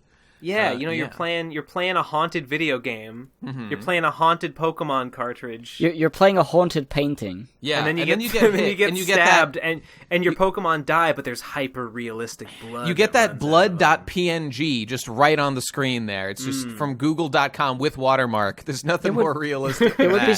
It would be so much more scary if it was pixel art animated blood, because then it would be like, wait, did they program this in there? Or is it real? Oh my god, did they bleed actual Pixelmons to get this pixel blood? That's fucked up. It's not scary unless it's a ghost. It's not scary unless it's a ghost. Put that on a shirt. It's not scary unless it's a ghost. God, I'm just full of brilliant ideas. God, These could all be shirts. Okay. Speaking of Goldmine, yeah. Do I marry Emily, Abigail, or Leah? Jesus Christ! Somebody tell me. Abigail. I'm gonna say Leah. I'm going to say Emily because I like that name the most. This is from Stardew Valley, by the way, people. No, go for Leah. Leah's obviously the diamond in the rough waifu that you're supposed to go with. Emily was my first pick. Yeah. Immediately I honed in on Emily, but then I like got her to know upbeat Leah attitude. a little bit. I don't know. And now I'm like wavering back and forth between Abigail Well, and Leah. it's do you want to what's the word when women marry up? It's you know what I'm talking about? Hypergamy? Hypergamy, yeah. Too. Like, because if you marry Leah, you're getting nothing. You're not getting a single sheep for your dowry. You're getting what am I trailer getting trash. from Abigail? Abigail has she lives with her family, right? So they can supply a dowry of Pierre doesn't have the kind of money to throw around. He's always struggling. Abigail he's got literally something. eats gems. I don't know. Let me make her throw up. She's Spike. She's a dragon. Confirmed. Guys, could there be, please, a My Little Pony reskin of Stardew Valley where I could choose to marry Fluttershy? That'll be good, thanks. I don't know. That would why be Leah. That would definitely be Leah. I don't know why there isn't one already. In fact, I wouldn't be surprised if Well, there you can is. already ride a horse. You could just roleplay as that horse. Dude, I put a hat on my horse. It was fucking sick. You can get hats for your horse? You can put any hat on your horse. I had no idea. Yep. Welcome to Hats for Your Horse. We've got Put the hats cone for your hat on him. horses. I We've put got the horses foreign for your cone hats. hat. Incredible. Slimefeld has never horses- looked better.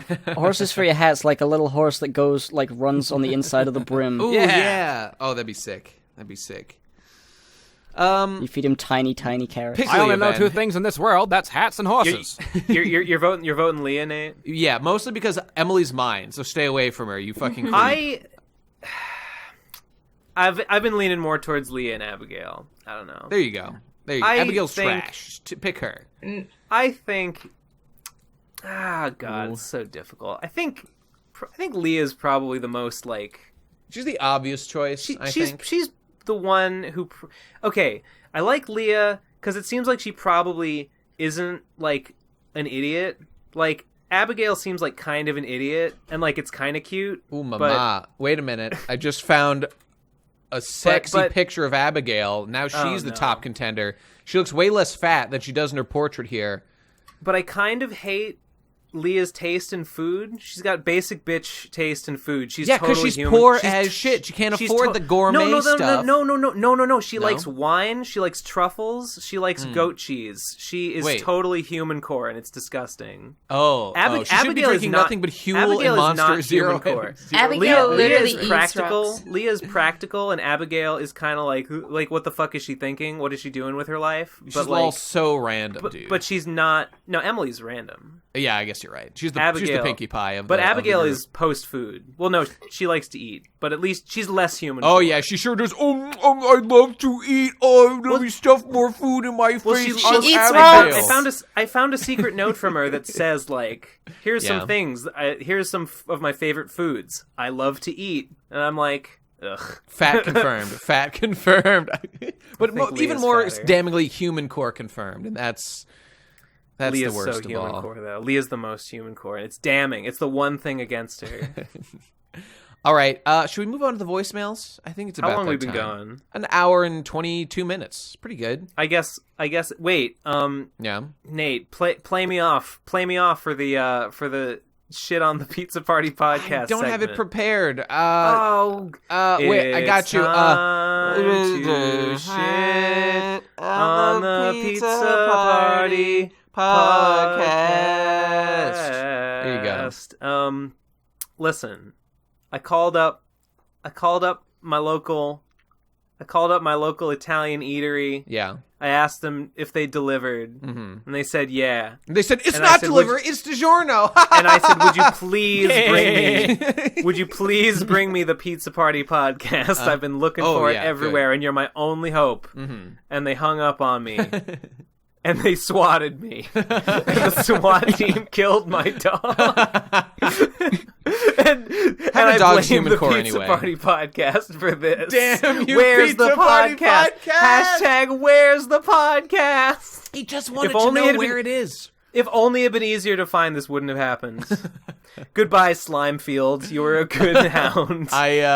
I know there is a voicemail that's about the Pizza Party. I forget if it's the first or the second one, so we'll just have to dive in, and we'll get to it either first or second here. But hey, speak pipe people, link below, send us voicemails, you know the drill. Let's see if this first one's about Pizza Party or not. In any case, this first one is from Dining Kroger. Dining Kroger. Go. I met an interesting guy in a brew pub the other day and actually engaged in a long conversation with him. First, we talked about anime, and I thought he must be an anime reviewer of some sort. Then we talked about video games, and I was certain he was a game designer. Lastly, we talked about memes, and I was sure he was a 4chaner just like myself. Well, the hour grew late, and the next day I inquired about this man of the waitress. I'm describing his unkempt appearance, and she stops me and says, "Don't you know? That was the PCP." I had no idea. Wait, what? That, I guess this entity was the PCP. I thought this was like a joke. I thought this was, you could choose to laugh. I thought this was like a 4chaner, a game designer, and an anime reviewer walk into a bar. And it's the PCP, and that's that's it. That's the end. No one laughs. I'd like to apologize for selecting this just voicemail. like the real podcast. Oh no! Everyone started laughing until they all bowed their heads in shame and walked out. Although his name was Dining Kroger, which I'm wondering is a pun on Dunning-Kruger. You know, maybe it sounds like it. Could there be a joke here? Could there be a joke? We'll never know. I think it's probably just his handle. Okay. Anyway. Let's go to the next one. Maybe this is the Pizza Party one. Oh, it is. Okay. This voicemail is from Where Is It? It's from Where Is It? I think I'm detecting this is a man auras. after my own heart. Yeah. Let's see what we've got. Go. Pizza Party Podcast. More like Shitza Party Podcast. More like Pizza Particularly Bad Podcast. More like Pizza Party Terrible Podcast. Damn. Pizza Party Clodcast. Pizza Party Snotcast. Pizza Party Is This All You Got Cast. More like Pizza Party Pod Can't Do Shit. Pizza Party Podcastration is a reasonable punishment for your crimes against entertainment. More like Where the Freak Is the Podcast, you guys? Oh, there it is. A savage series of blows. Guys, that was a respectable string of insults.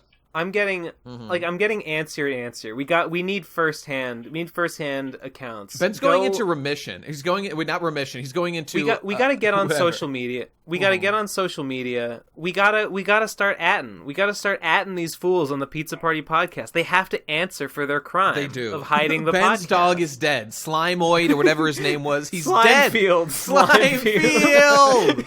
Slimefield. Crushed under a military steel-toed boot. Of the non-existent podcast. Butted with smashed open, rent asunder with the butt of a rifle. Oh, With the butt. Oh, it's sad day. In the face of such tragedy, all you can do is laugh. It's true. Okay, let's move on. Maybe that'll be resolved one day. Next voicemail is from... but seriously, at the Pizza Party podcast, guys, and ask them where's the podcast. We've got no choice at this point. ZoomerJoe at Fortnite.com calls in with a message. Let's go to the phones. Hey guys, Zoomer Joe here, calling in again to celebrate my 5th birthday. Hey, and also my 4th, the anniversary of like the 4th or the 3rd year of me watching the Pro Crastinators. Guys, I'm a big fan, and I'm a big Zoomer. Zoom! Zoom! Hey, I'm just zooming around on my birthday while I'm playing Fortnite. And just general multitasking like you do. Yeah. Like, I'm actually listening to the PCP right now as I record this voicemail. Just because, I'm a fucking Zoomer who multitasks on everything. That's just what we do. Anyway, great show, guys. Keep the show up. Thanks. I'm just gonna zoom away right now. Zoom! I bet that guy's got so many fucking tabs open right now. Yeah, I think you're right. I'm too intimidated by these kids. I can't handle it. They're pretty high level. The 5-year-olds. Yeah. It's good that we got young blood. It's good that we're educating the next generation. I agree. It is pretty funny. We're making a better world. Zoomers of the world, don't forget to take your ADHD medication. Stop zooming. Your mother needs to calm down in the evening, and medicating yourself with 2 glasses of wine a night just ain't healthy. Just tone down the zooming. Okay, next one. We've got a call from Grandma Loves You. Finally, my grandma will be alive. Go. Hello, PCP. This is Grandma calling, just wanting to let you know how proud I am of my little angels for helping less fortunate Latino men. I just wanted to let you know that I'm very proud, and also if you could put the podcast on Facebook and share it to me. No. I'm not particularly a fan of this Susan Wojcicki. Polish lady. She seems very unnice. You know Grandma, big fan of that Zuck. So yes, my angels, thank you again for being such a making Grandma such a proud old bitch. Thank you again, and please do call sometime. Okay, well, goodbye. Grandma, I'm fucking busy. Stop calling me. I don't have time to come visit you. Shut up, Grandma. Love you. We do not share the reverence for the Zuck. Unfortunately, no, not one bit. Grandma, I left you in a grave. I expect you to stay there and stop bothering me. All right. Love you, Grandma. Appreciate that. We all agreed it was best not to spend your savings on a nursing home. Yeah. What's the fucking point? We instead spent that money on renting a gun and buying a bullet. Yeah. That's what we did. That was your retirement savings amounted to, Grandma. So enjoy that. Big fan of the Zuck. She's got away with words, Grandma. Okay, next call from Arcade Nova. He sounds like a real gamer. Let's see if he can back it up. Hello, I am Deus Ex Machina, and I am your god. I am a machine created. Okay, so now that's out of the way, here's the tier list. Pretty based, Dezu, Ben Saint, Hippocrit, absolutely fucking based. Nice. Digital, Conrad, brother, and Nate, best guy ever.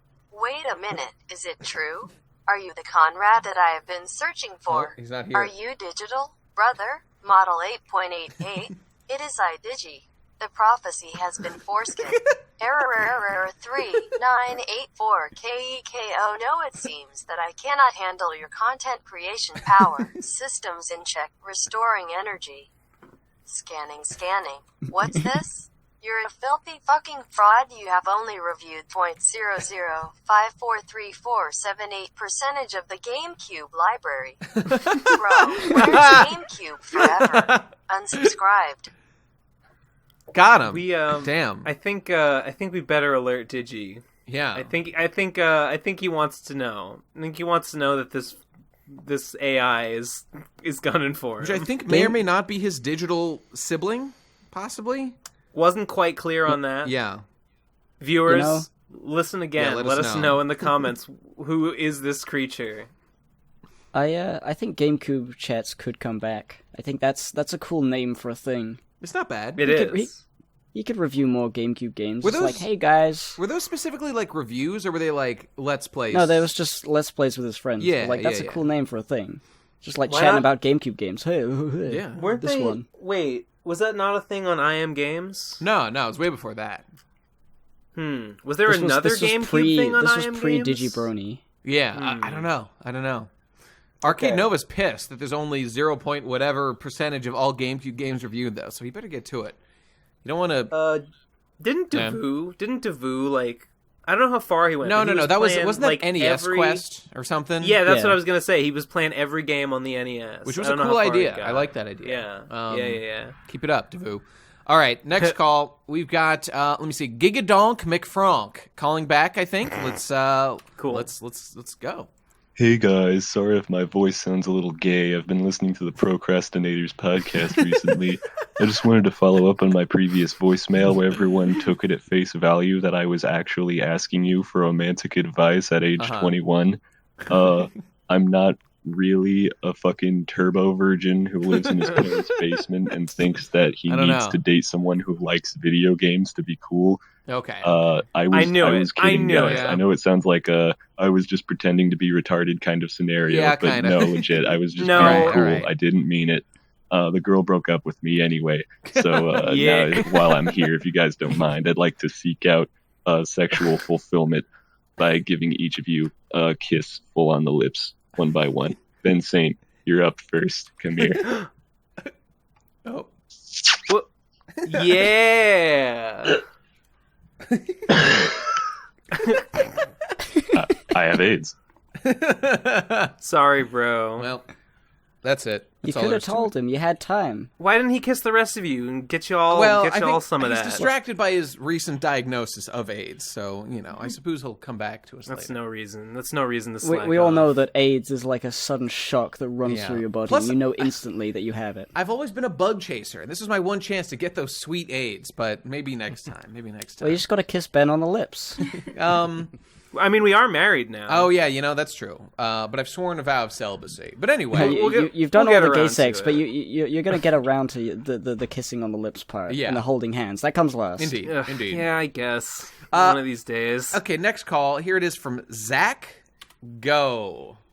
So last time you guys mentioned that nobody on the PCP actually does much procrastinating, which brought to my attention that you gormless peons don't even grasp the true genius behind your own name. See, when the unifying theme of the PCP is that every member has another creative outlet aside from the podcast, the act of recording the podcast itself is inherent procrastination from said creative outlets. But since the PCP is monetized, you are literally professionally procrastinating. You are Pro Crastinators. Yeah! Oh, I wish it had kept going. Yeah. But that guy is on the money. Yeah, no, that's good. That guy gets us better than we get ourselves. Update the wiki, ladies and gentlemen. That's canon. That's confirmed. He's already absolutely knew that, right. The professional part of Procrastinators was that it was a thing we were getting paid for. Well, but, like the idea that we are procrastinating on our own stuff by doing the money thing, that's good. That's smart. At this very moment, I am filled with anger and piss and bile and shit and cum at the fact that I can't be working on my Viagra right now. And as soon as this is done, I'm getting back to it. So it's fair. The fabled Viagra. Be working right now. There you go. Instead, I'm recording this fucking podcast. Nobody None likes of us it. like it. It's really bad. It's really bad now. All right. We've learned a lot today. That was good. We've covered a lot of ground. I appreciate that, Zach. Thanks. Okay, next one's from Ephraim. Ephraim's got Ephraim. Mm-hmm. Oh. So I'm big into RFCK. I hang out there a lot. Yeah.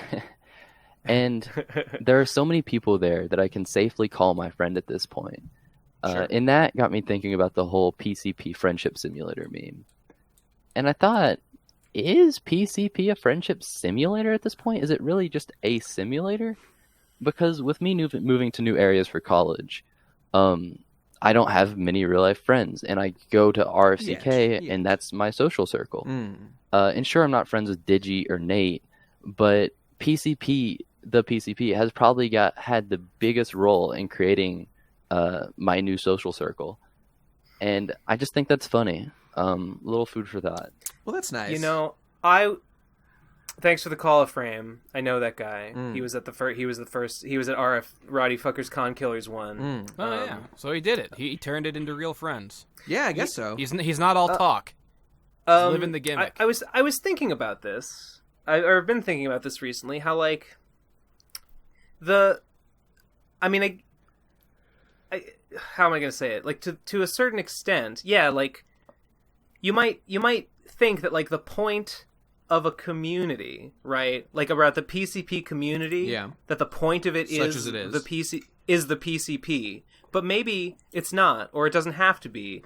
Like the community itself and the people in it can be the point.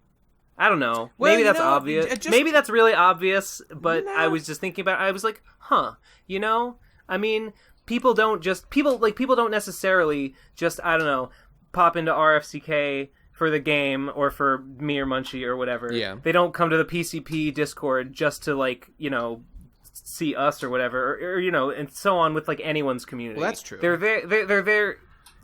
It's the other people that are there that they're congregating. I mean, really, it's a like-minded people. Like everybody likes this thing, so there's a lot to talk about that they know that they can talk about. Yeah. I guess the Discord community and just the communities that have spawned is more of a benefit than you might think at first. It seems like it's pointless and meaningless, but it's actually kind of good to have.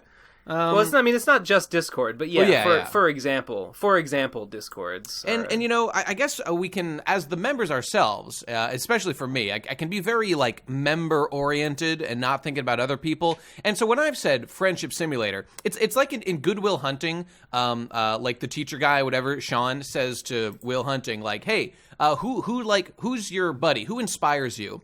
And the guy's like, Nietzsche, Locke, and Shakespeare, etc. And he's like, yeah, but they can't give back to you. They aren't your soulmates, You can't have dialogue with them. And I feel that applies to, like, the PCP members and the audience specifically. But beyond that, though, as Ephraim and Ben are saying, the community, absolutely, you can't touch. And frankly, guys like Ben and Munchie get pretty deeply involved with their communities as well anyway, and meet a ton of them. So it's not even that much of a distance.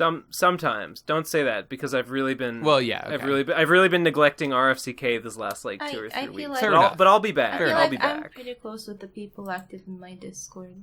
Oh, I recently launched... We're gonna do anime nights on Fridays and Saturdays. And we're gonna watch happy, funny comedy anime. That makes me miss.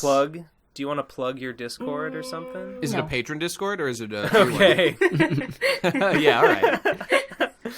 Mage, elitist, lethal Aurora, hates the common people. No, I mean, you can get through Patreon just because I'm lazy to edit it out, and I feel like, it's fine. But it was open to the public at some point, and a lot of people got in, and they're still around. And there are ways to get in, but, I don't want to open it publicly. I don't want too many people to join. Mage, that just reminds me of, I can be a real one-man show with a lot of the stuff I'm doing, and I kind of hate involving other people in the work I'm doing, depending on what the project is. But... it reminds me of when I was in college, and I was in an anime club that was full of giant Spurg lords, but they weren't bad people, and frankly, just having people around who I could finally talk to about anime for, the first time in my life was real special, and they introduced me to a lot of anime. I probably wouldn't have found, Gurren Lagann and shit if it wasn't for that club, and, it's just making me nostalgic. It was a pretty good time. It was a pretty good time. I used to be in an anime club too, but I don't remember much about it. How old were you when you were in it?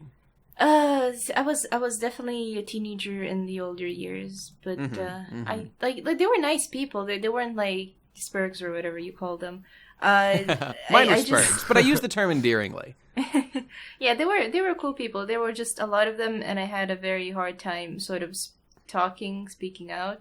My mom was happy that I was finally going out and involving myself with people, but it just there wasn't a tight connection with them. They were nice to me though, they were really nice people. So nothing bad. It's just sometimes people just don't connect.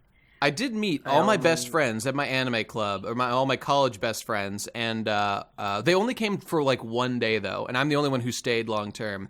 But thank God they came for that 1 day, because that's when I met them all. I remember we watched this one anime movie, and I don't remember the title, but I remember it was weirdly trippy, and I can't describe it. It was like a dream, but it wasn't a dream, so don't worry. But it was so weird, and I wish I could find it again just so I could rewatch it with fresh new eyes of Yeah. I want to watch Tokyo Godfathers.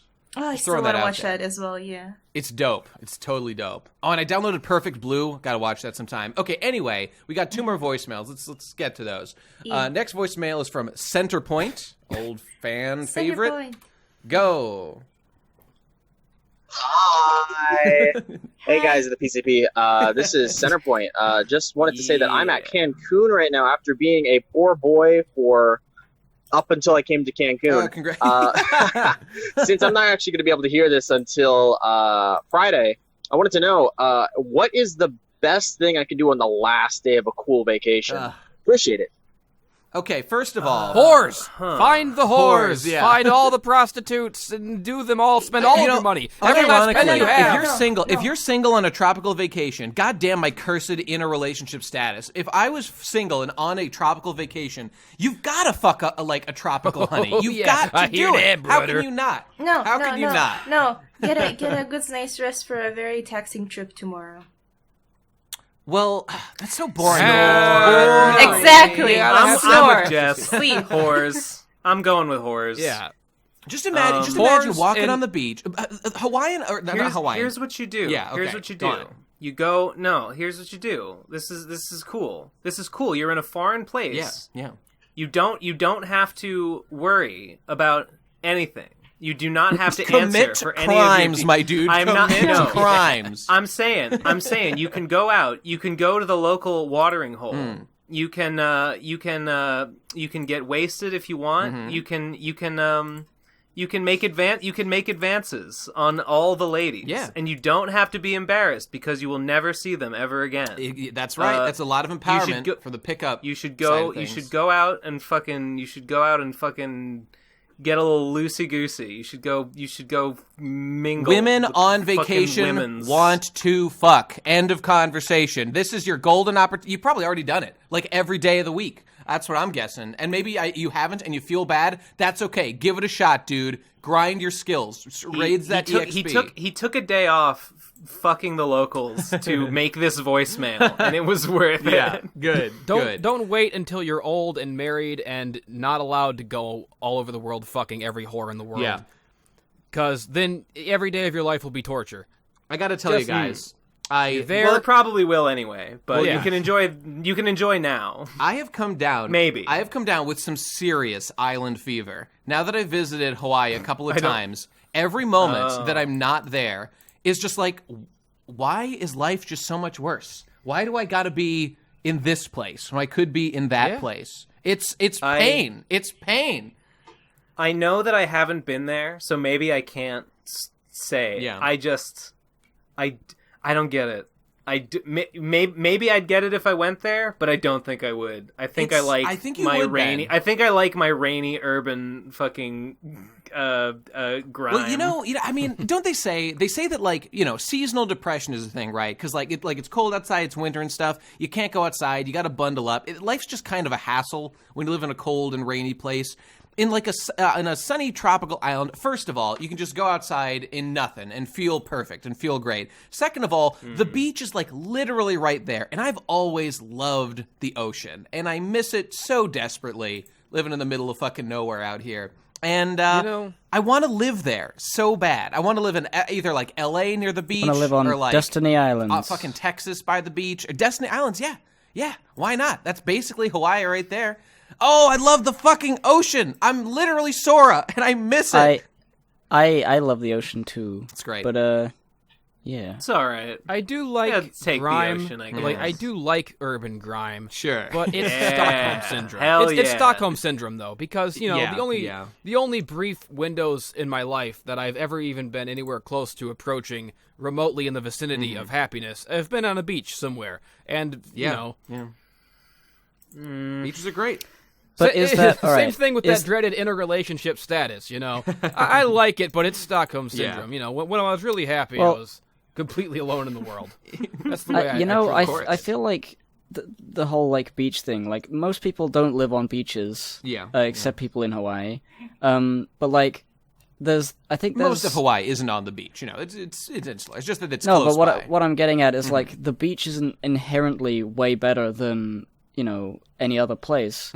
But when you're on holiday, it's an escape from whatever bullshit you have to deal with back home and all the people that you have to deal with back home. I hear you. If all the people who give you shit were on the same beach, it wouldn't be very good anymore. Yeah, that's a great point. A great point. I think if I lived in Hawaii or something, or if I lived I wouldn't swim in the ocean all the time. I would. Just because I lived here. I would. If I lived, like, let's say a 5-minute walk from, damn it, it'd probably be like a 5 or 10 minute walk from the beach at least, or maybe a drive. I feel like I'd be there every day. I feel like I'd make time to go there every day. If it was a drive, I would go couple times a year. If it was a walk, I would go maybe once a month. Because I've got to accept the fact that my lifestyle right now is very much inside on my computer.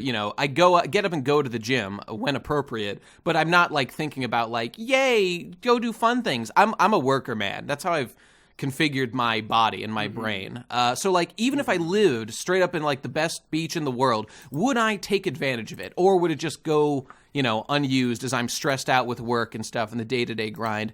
It's definitely possible.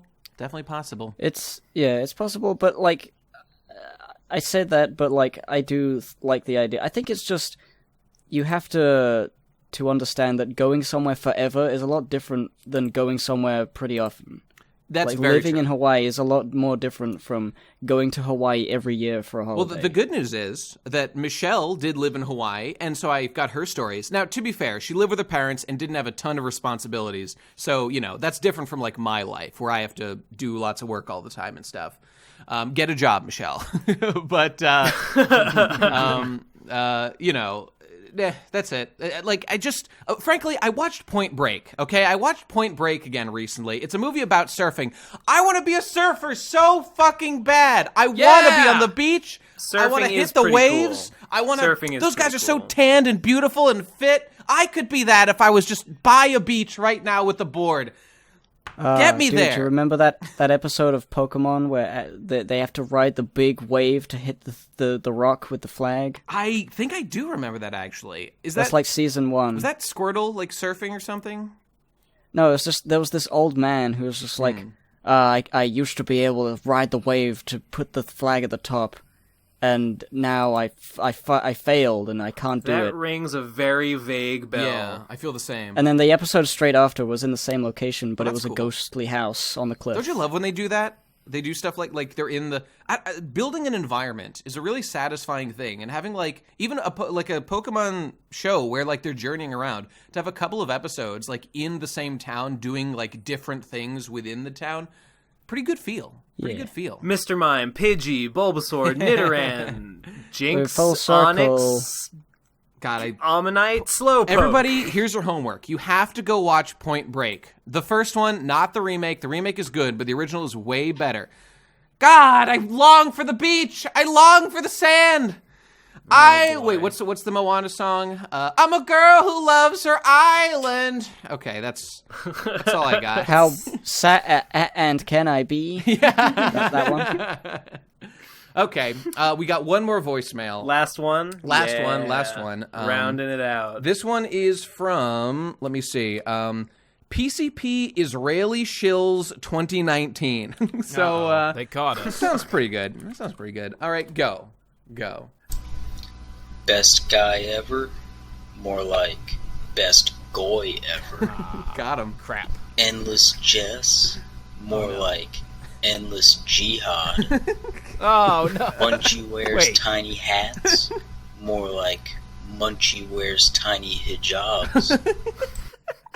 Wait a minute. Half of those things aren't even Israeli. No, they're not. Yeah, no, they're really not. Maybe no. In fact, a goy. They were all explicitly Israeli. not. Yeah, they were all those explicitly things are. not. Wait a minute. Okay, maybe this person is the PCP Israeli Shill 2019 of fame and he's mad at us for not being Israeli. That we're not supporting the Israeli state enough. Yeah, he's shilling for Israel in this voicemail and trying. He works for like the tourism department of Israel, and he's trying to bait us into coming to Israel. Well, damn. I mean, I guess we better contact our Jewish overlords do they and have make sure we're beaches pleasing in them Israel? properly. Could this be my beach vacation of my dreams? It could No, be. they do have Ethan Klein from H3H3. Yeah.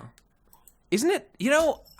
Not to get too serious or anything, but isn't it just what an absolute beach of a man? That's true. They just straight up pay you if you're Jewish to come to Israel, or they'll like pay for the trip. That's a Ethan fucking Klein. deal. What a deal! The human sandbar. That's fair. That's accurate. Is he still shit? Is the consensus that he's still shit and gay? Online, or has he been redeemed yet? I thought they were both always shit. So I don't know why everyone's. I saw a left-wing commie.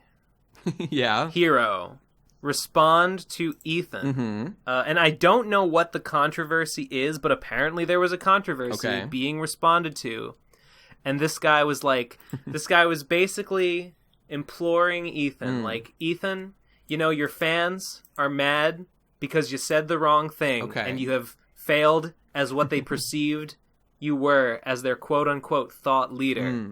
You need to not do... You need to stop pandering to these people that hate you now, because they do not, they're in it for some weird political stance they thought you represented.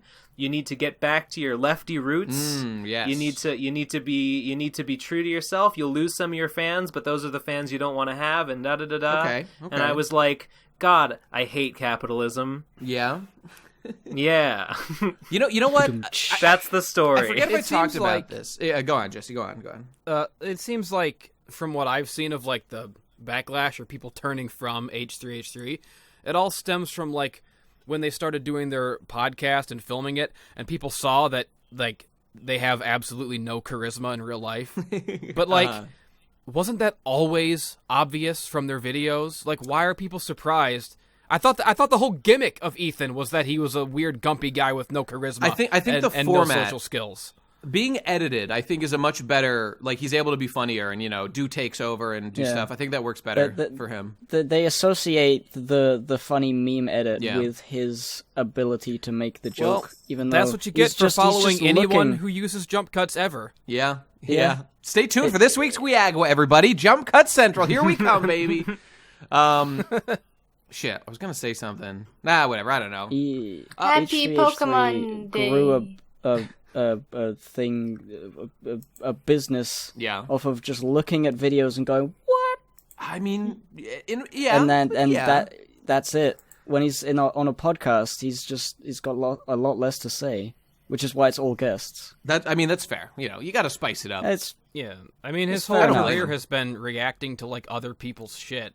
Indeed, that's how he got popular. I don't hate him, which I have no respect for in the first place. Yeah, fair enough. Hey, go on. Nothing. Just fuck him. I don't like him. Okay, I don't hate him. I don't know. I haven't tuned into. Where's the podcast, Ethan? Where's the podcast, Ethan? I don't like him. Mm-hmm. No, we can't dilute that meme. You're right. That is a Pizza Party podcast meme. That's the only podcast that I can't find. Vigilant. All right, I've found all the other podcasts. That's the last one that I haven't added to my collection. But the H3 podcast, I don't know when it is. So like, when's the podcast? That's the meme for them. Yeah, good. Hey, Ben, I just wanted to respond to your thing about hating capitalism. Okay, serious point, but I'm not going to get that into it. It's just that I had a thought. Oh, let's fucking get into it. I may have said this before, but I think I deduced what the issue is. And here it is. Okay. It's that I think capitalism has a very specific usage, and that's like wealth generation. And it seems pretty good at that. Like communism and like other stuff like that, socialism, etc., seems really good at like taking wealth that has been generated and trying to like, make society fair, make everybody even, and all that stuff. And like those both make sense in different situations. It's just a matter of like what your priority is, which of those things you like better. And I'm, to me, helping people, that's some pussy shit. That's some pussy shit helping people. Fuck it. I mean, make money. The way you said that is just sort of seems like the perfect solution is to just do both. Do both in like in a rotation. Like you do some capitalism to gain some wealth. Then follow it up with some communism to spread it out, and then do capitalism a little bit. Giving a shit about capitalism anyone is a crime. Giving a shit about anyone is just an anchor. Human beings are just capitalism anchors. is ideal for generating personal wealth. That's true. Well, okay, but it's totally true that the world has been improved by like the West's development of technology, and they talk about like the iPhone has helped the world, I would say, and all the technology that's gone into it. Well, I mean, those things did happen under capitalism, but I don't think it's fair to deduce that they could not have happened without it. But I mean, I would 100% think that's fair to say, because how would they were generated by the profit motive of the people who were working for those companies trying to make better it's stuff. Not impossible, but like the reason that worked is because each individual comes forward with their own idea. And in a communist society, or like where there's less incentive for the people with the good ideas to come forward, they would need to be recruited, and that just takes a lot of time and a lot of manpower to like find the people who can make really good technology. Yeah, I agree. So like it's just faster to do it capitalist, because like people are motivated by their own, the things they can get for themselves, so they will do it. And then everybody turns around like, oh, that guy's doing something cool. Yeah, I agree. Yeah, and but then everyone's poor except the guy who did the. But that's their problem. I don't get the argument that people give of like, well, people can criticize capitalism, but it's the best we have, and nothing else would work. And without capitalism, any other system would just devolve into complete and total anarchy and violence. And I'm like, yeah, and your point is? Like, is that supposed to scare me? Is that supposed to be Damn bad? it, Jesse! I was just about to agree with you. I was so close. What is everyone's like? What is wrong with complete and total anarchy and violence? We haven't tried it in a long time. Maybe it's time to give it a try again. Okay, it's been like thousands and thousands of years since we've had a state of complete and total anarchy. Maybe it's time to give it another go. Maybe it'll work. We have had a lot of practice with a post-apocalyptic media to get used to the idea of a fucked up world where you just have to fight and kill and bite people. So many things that are issues and problems would not be problems in life if just one simple change, make violence legal. That's it. That's all you have to do. If violence in all forms was legalized, there would be no problems in life. Life would be a happy stroll through a field of posies. You gotta move to New Los Angeles City, my friend. Yeah, he's right. They're your people. They're waiting for you there. I mean, this is why I am... Come join us in the slime. I warm more and more every day to anarcho-capitalism. It just seems like it's a real good plan. I think if you motherfucker, violate the non-aggression principle on me, my privately contracted nuclear device will be headed to your domicile at the fastest speed that my slave soldiers can make it go, indentured servants. Is the appeal tell me honestly, is the appeal of capitalism that under capitalism, under anarcho-capitalism, that you get to daydream that you could one day be at the top? Is that the appeal? I feel like that's the appeal for a lot of people. I think that there is definitely a strong appeal. Well, it's like protecting the quote-unquote American dream, which is to like make it yourself. You don't have to like rely on other people to help you. And then also that you've acquired, a decent amount of wealth. I don't think I think it's possible I could get rich. I think it's pretty unlikely for me. But I do think I could carve out a pretty decent middle-class survival for myself in my life. I don't need to be at the top. I just want to be Han Solo shooting a guy under the table. That's all I want. I want all of us to be free to kill each other. I mean, because it's fair to say if you really are into capitalism, you're definitely deprioritizing like fairness, because I straight up don't believe in free will, and people are born different, and that's not fair. It's not fair that people just are born different, so it makes sense to just even the playing field so everyone has an equally good experience of life. That is fair. But we don't have an equal experience of life because capitalism rewards those with capital, and people are born with differing amounts of capital based on the families they're born into. I couldn't agree more. But what's the solution? The only way that anything is ever going to be fair... Don't let people inherit wealth, obviously. Don't let people be billionaires. But why would we punish people who work really hard and acquire money to pass on to their children so they will have an advantage? No, my children are not inheriting my wealth, no matter what. I will be buried with it. I want my children to grow up poor so they have a sense of values instilled in them, or a sense of complete mental insanity and fucking mental illness instilled in them. One or the other. There's something to be said probably. for that. Nate, how is it a punishment? Yeah. How is it a punishment to Mr. Smith that Mr. Smith Jr. doesn't get to inherit? I'll tell you how, Ben. I think a lot of people, the reason why they are trying to amass wealth is so that specifically they can kind of pass on their wealth to, maybe it's about protecting their legacy. And it's wrong. And it's literally wrong. The argument for, passing on wealth is depends what you mean by wrong. If my father was wealthy, then it's my birthright to inherit that wealth. But then isn't it all of our birthright to be born free with the freedom of killing each other and beating each other up and doing whatever we want? Nate, I don't understand how you can stand there and be like, "Oh, under capitalism's the best system because everyone has a fair shot at making it big." Yeah. And then turn around and be like, "Yeah, but people should be able to inherit wealth from their parents. They didn't earn that." I'll tell you exactly how, Ben, because one of the big components here is just freedom. And if we're going to say that it's people aren't allowed to do with their money what they want, which includes giving it to their kids or helping them or whatever, then that's a huge invasion of their personal freedoms. And maybe you think it's best to just do away with it, I just think these two ideas are completely at odds. I agree, there are conflicts for sure. Listen. Okay. human beings need motivation to do a good job. My grandma told me, like, back in her day, back in the World Wars and back when communism was the thing in Lithuania, a lot of people, you know, had to do a job because they were told to do a job. But, like, a lot of the jobs were done poorly. And a lot of, like, let's say construction work and bricklaying, stuff like that was sloppy. And the nation suffered because no one wanted to do the job, and they still got paid the same amount whether or not they did a good job or they just did the job, so long as the job was done in the end. No motivation, no need to do a good job, and everyone suffered for it. Yeah, that's... You know, that reminds me of Minecraft. I don't see how that's different when there's like life currently. Like that's how... Like, how many people, like, do office workers now, nobody fucking cares about their job. No one's motivated to do it. Ben, you've fallen so far, Ben. This is so sad. Like, people will hate their jobs. I mean, most people will hate their jobs. But the thing is, like, there is still a sliver of a chance that, like, they'll get a raise, they'll be promoted, they'll do something better. They might get a different job at some point. Like, maybe it's a stepping stone in their career. There are options, there are possibilities. But when you're stuck in one job, and no matter what you do, you're still gonna have the job in the end of the day because someone has to do the job. You're not motivated to do shit so long as you're there and you're punching the hours.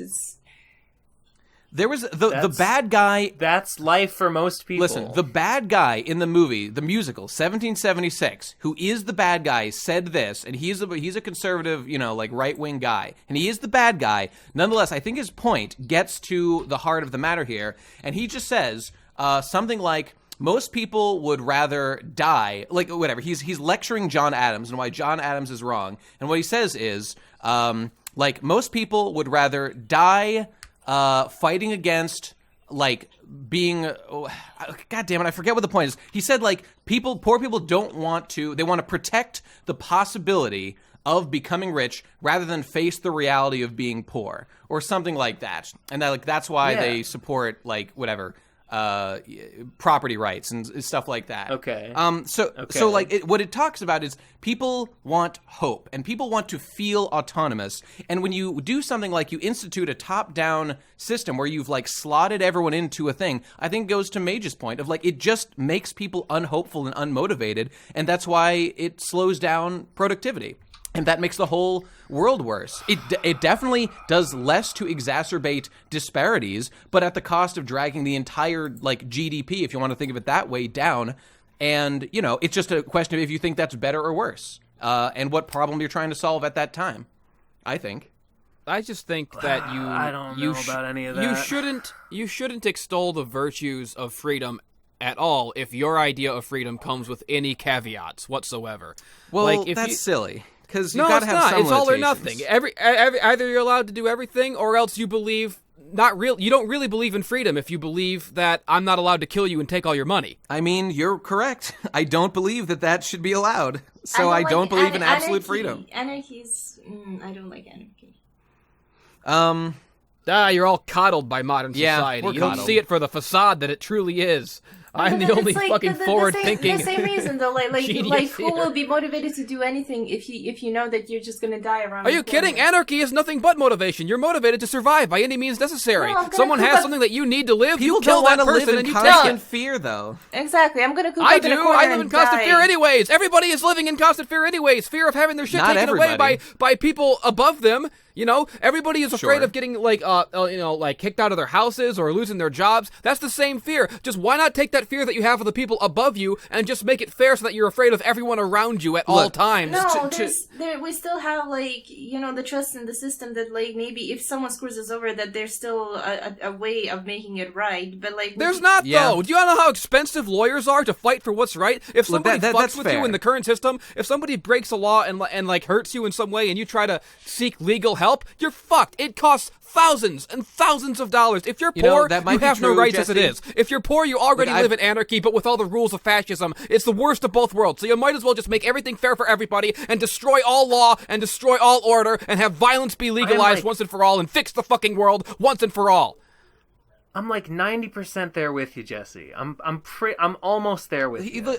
Okay, well, listen. I did not grow up poor, but the larger factor is I have had very, very few interactions with the law, period. You can't go to the fucking cops if you're poor and someone commits a crime against you. If somebody fucks you over and you go to the cops, you get fucking singled out and, like, profiled as a criminal somehow. I just you can't don't trust know the if police. You that's can't true. trust the law.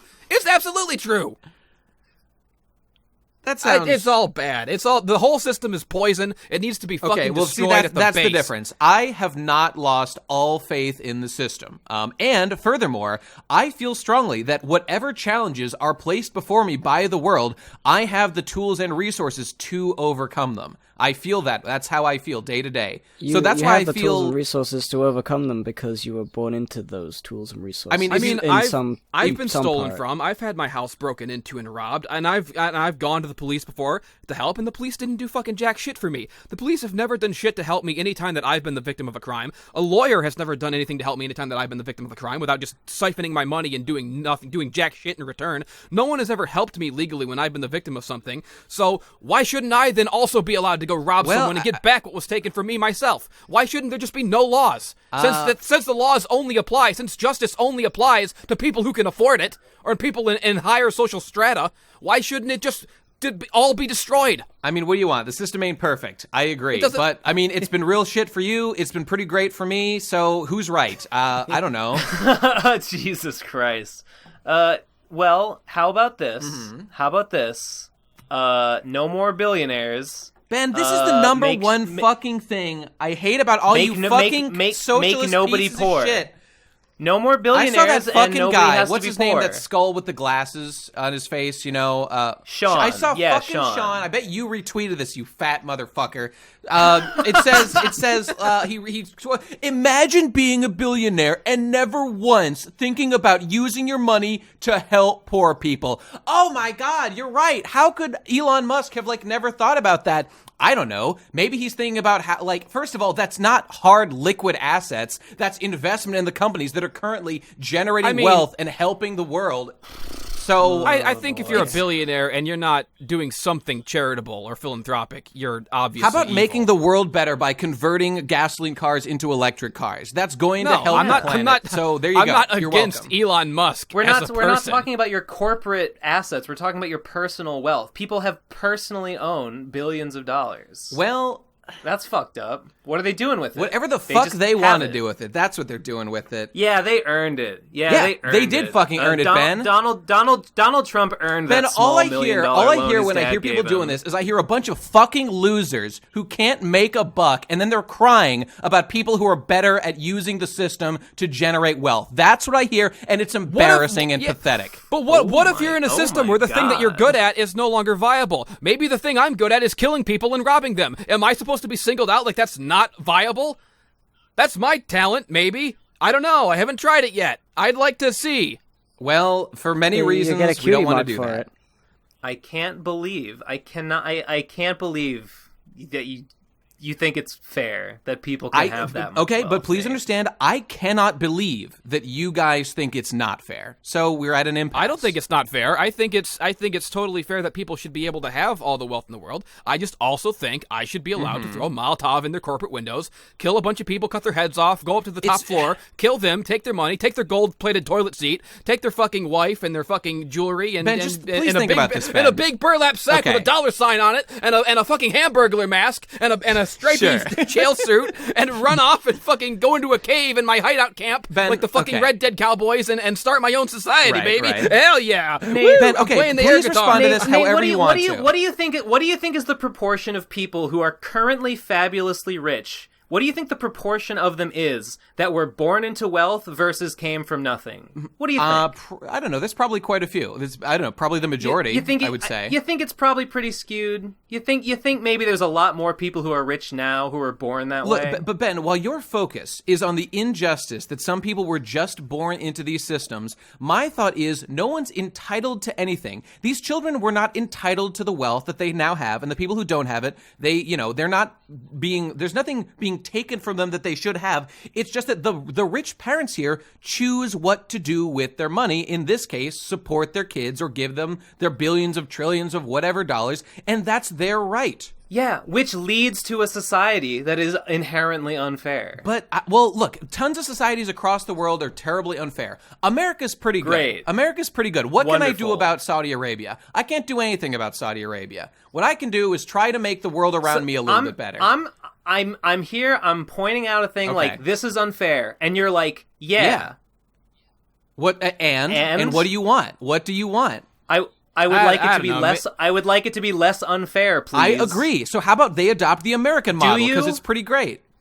I'm pointing at America, Nate. I'm pointing at America that we live in. So your focus is the best country in the world. That's your biggest problem, not like the terrible totalitarian nations. Oh, the best country in the world. That's correct. Sure. The best country in the world. No fucking subsidized healthcare. No universal healthcare. Best country in the world. Earn money. Pay for healthcare. It shouldn't be free.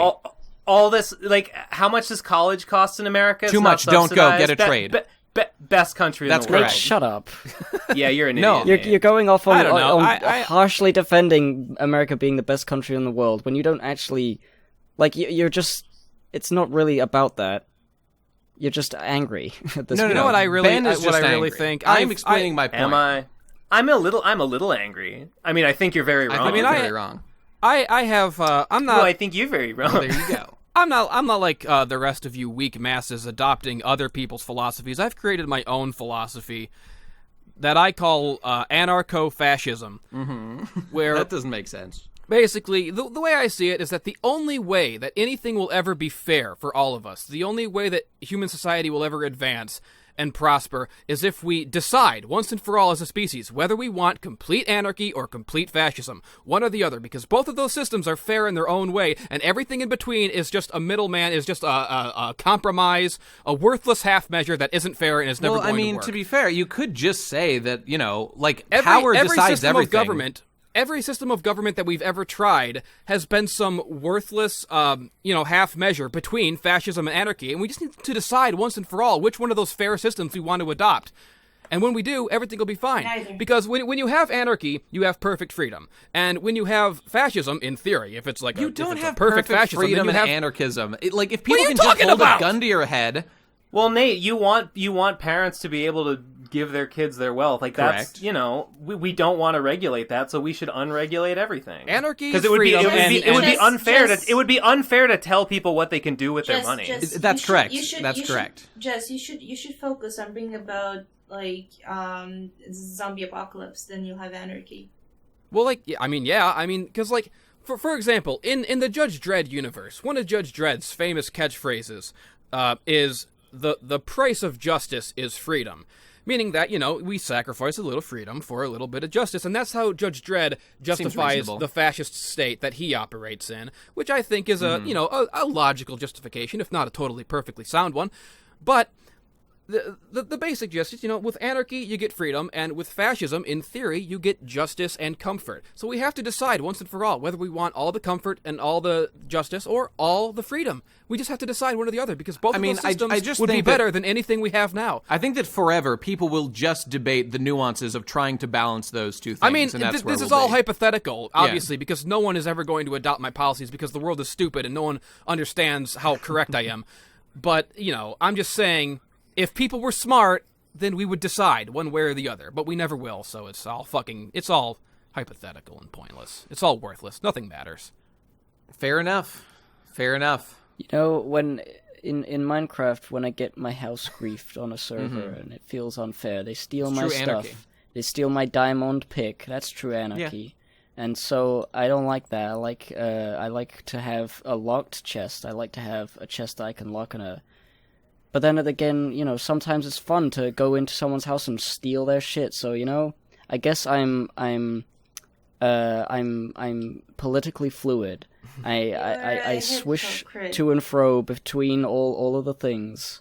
I don't even necessarily think that you can just arrive on one political philosophy that will just work forever. Like I was saying before, I think that capitalism's good at wealth generation, and things like being more socialist is about fairness. if like you have to probably cycle between the two. I don't think there's even like a perfect thing you can do. I just think that, it's just we give up more and more freedoms for the sake of supposed justice, because we want to believe that if someone wrongs us or commits a crime against us, that the system will sort them out and they will face justice. But so many times, so often, that completely fails us, especially people in lower social strata. That sense of justice fails you completely and doesn't actually work. So if it doesn't actually work, we need to either make sure that it completely works by taking away all freedom, or we need to just get rid of it altogether by taking away all law. And having people sort it for themselves, letting people kill each other. It can work. It can work to an extent, though, right? Like it can work some of the time. I think if it works, maybe it fails sometimes. I think working to an extent isn't good enough. I think it has to either completely work or not be there at all. Yeah, I feel it like should work for everyone, or people should be free. It's a ridiculous statement, but it is kind of true. That we need, like, it would be the most fair. The only thing is, at the moment, why there's, like, always conflict about it, is because the anarchy is good for the people who have nothing, the poor people. Hell yeah! And the justice is good for the people who have the money. Yeah, that's true. Anarchy is not good. Yeah, in anarchy, you'll just develop, like, the very least, you'll develop stratified societies in it, like, because people will just, ally, and then they'll be able to win. So they'll just do that anyway, the way they do now. You'll just have. You'll just have exactly what we have now, which is people hoarding all the wealth and becoming forming protective societies around themselves and propping themselves up. Only worse because it'll be unregulated. I said something a while ago in another. I think it may have been a bonus episode, but the idea that humans as a species have just not evolved to the point where we can deal with the amount of connectivity we have with one another. Yeah. Like we're still pretty tribal, and we like to stay in a small amount of small amount of people we know, and we would be happier and better able to deal with life if we were all in villages still. But because we're all connected, it's we're always fighting because we're always exposed to every other type of person. The internet must be destroyed. I definitely believe that. That's tenet one of my philosophy for a glorious new age. Step 1, destroy the internet. They say, for example, and I agree with this, that communism works really well for, 5 people. Because you know them, and, you don't mind, helping them out, the people who, need help. It's, I don't give a fuck about just some dude across the world. Sorry, I don't know you, dude. I don't want to give you my money. If I knew that guy, I probably wouldn't mind. That's just, I blame my human genetics for that. Yeah, we either need to evolve to be like a strange insect hive mind where we're all okay with the amount of people and we all work together inherently, or we all need to turn into to post-apocalyptic, go in small tribes and small villages again and eat saber-toothed slime tigers. I just want to set my position right now, which is just that I am not a rich man, but I'm doing fine. I'm surviving and doing okay. But if I succeed at my quest in life and become more and more wealthy to the point of, I'm doing very well, and then the people come out and are like, oh, now we want to take your money and give it to the people who really need it. I'm going to be like, listen, I earned this. I did this all on my own. I had many advantages growing up that other people didn't have. Absolutely true. But why should I give up what I've earned? Why? Because I didn't deserve it? I just think it would... That's fair. What about that part? What about that part about how you had advantages that other people didn't have? Well, see, there's the thing. What about that? Okay, here's the thing. Free will doesn't exist. So it's a matter of what do we do to make the world the best place it can be? But we have to factor in that people need a motivation to do stuff. My motivation is I want to make myself financially secure. So you deserve... Yeah. What you got because you had a head start over other people, because you wouldn't have done it. You wouldn't have done any of that stuff. The word deserve is, you should not use the word deserve. Deserve is the wrong word, because I'm not talking about what anyone deserves. I'm talking about motivation. Whoa. I'm talking about motivation to do things. Because if you tell me now that, Nate, listen, we're going to implement hardcore socialism in 10 years, all the money you earn by that point, we're just going to take it. Then I'll be like, oh, great, now I know not to do that. Now I know to just relax and play video games. Thank you for letting me know that I shouldn't do this. But if I get cheated... I don't think you should get nothing. I don't think you shouldn't make money from your hard work. I'm just looking at these... you look at someone who's got $170 billion, and, that's wrong. Like, yeah, you should be rewarded for your hard work and for your good ideas and ingenuity and your skills and all this good shit. But like, nobody should be rewarded that much. That's an accident. That's the system failing. I mean, Jeff Bezos hit gold, and he developed a system that was disproportionately better than what everybody else was doing. And now he commands enough wealth to house like half the fucking homeless population of America. But Ben, it's not like he has not stolen this wealth from anyone. He just generated it through sales. Yeah, he is not taking anything from anyone. These are willing transactions people are making. What do you mean? What do you mean he's not taking it from anyone? It's a zero-sum gain. He has it. Ben, others don't. That's not how wealth generation works, Ben. It is how wealth generation works, as a matter of fact. Okay, so what? So Ben, you're telling there's only so why much did wealth. the people choose to buy the products available on Amazon? Because they would just want to give their money to Jeff Bezos, or maybe because he was providing value through the service? Maybe that was part of it. You think Jeff Bezos is like? Do you think he's there like in Amazon headquarters, like making all these sales? And no, he built like a system that he deserves to profit off of.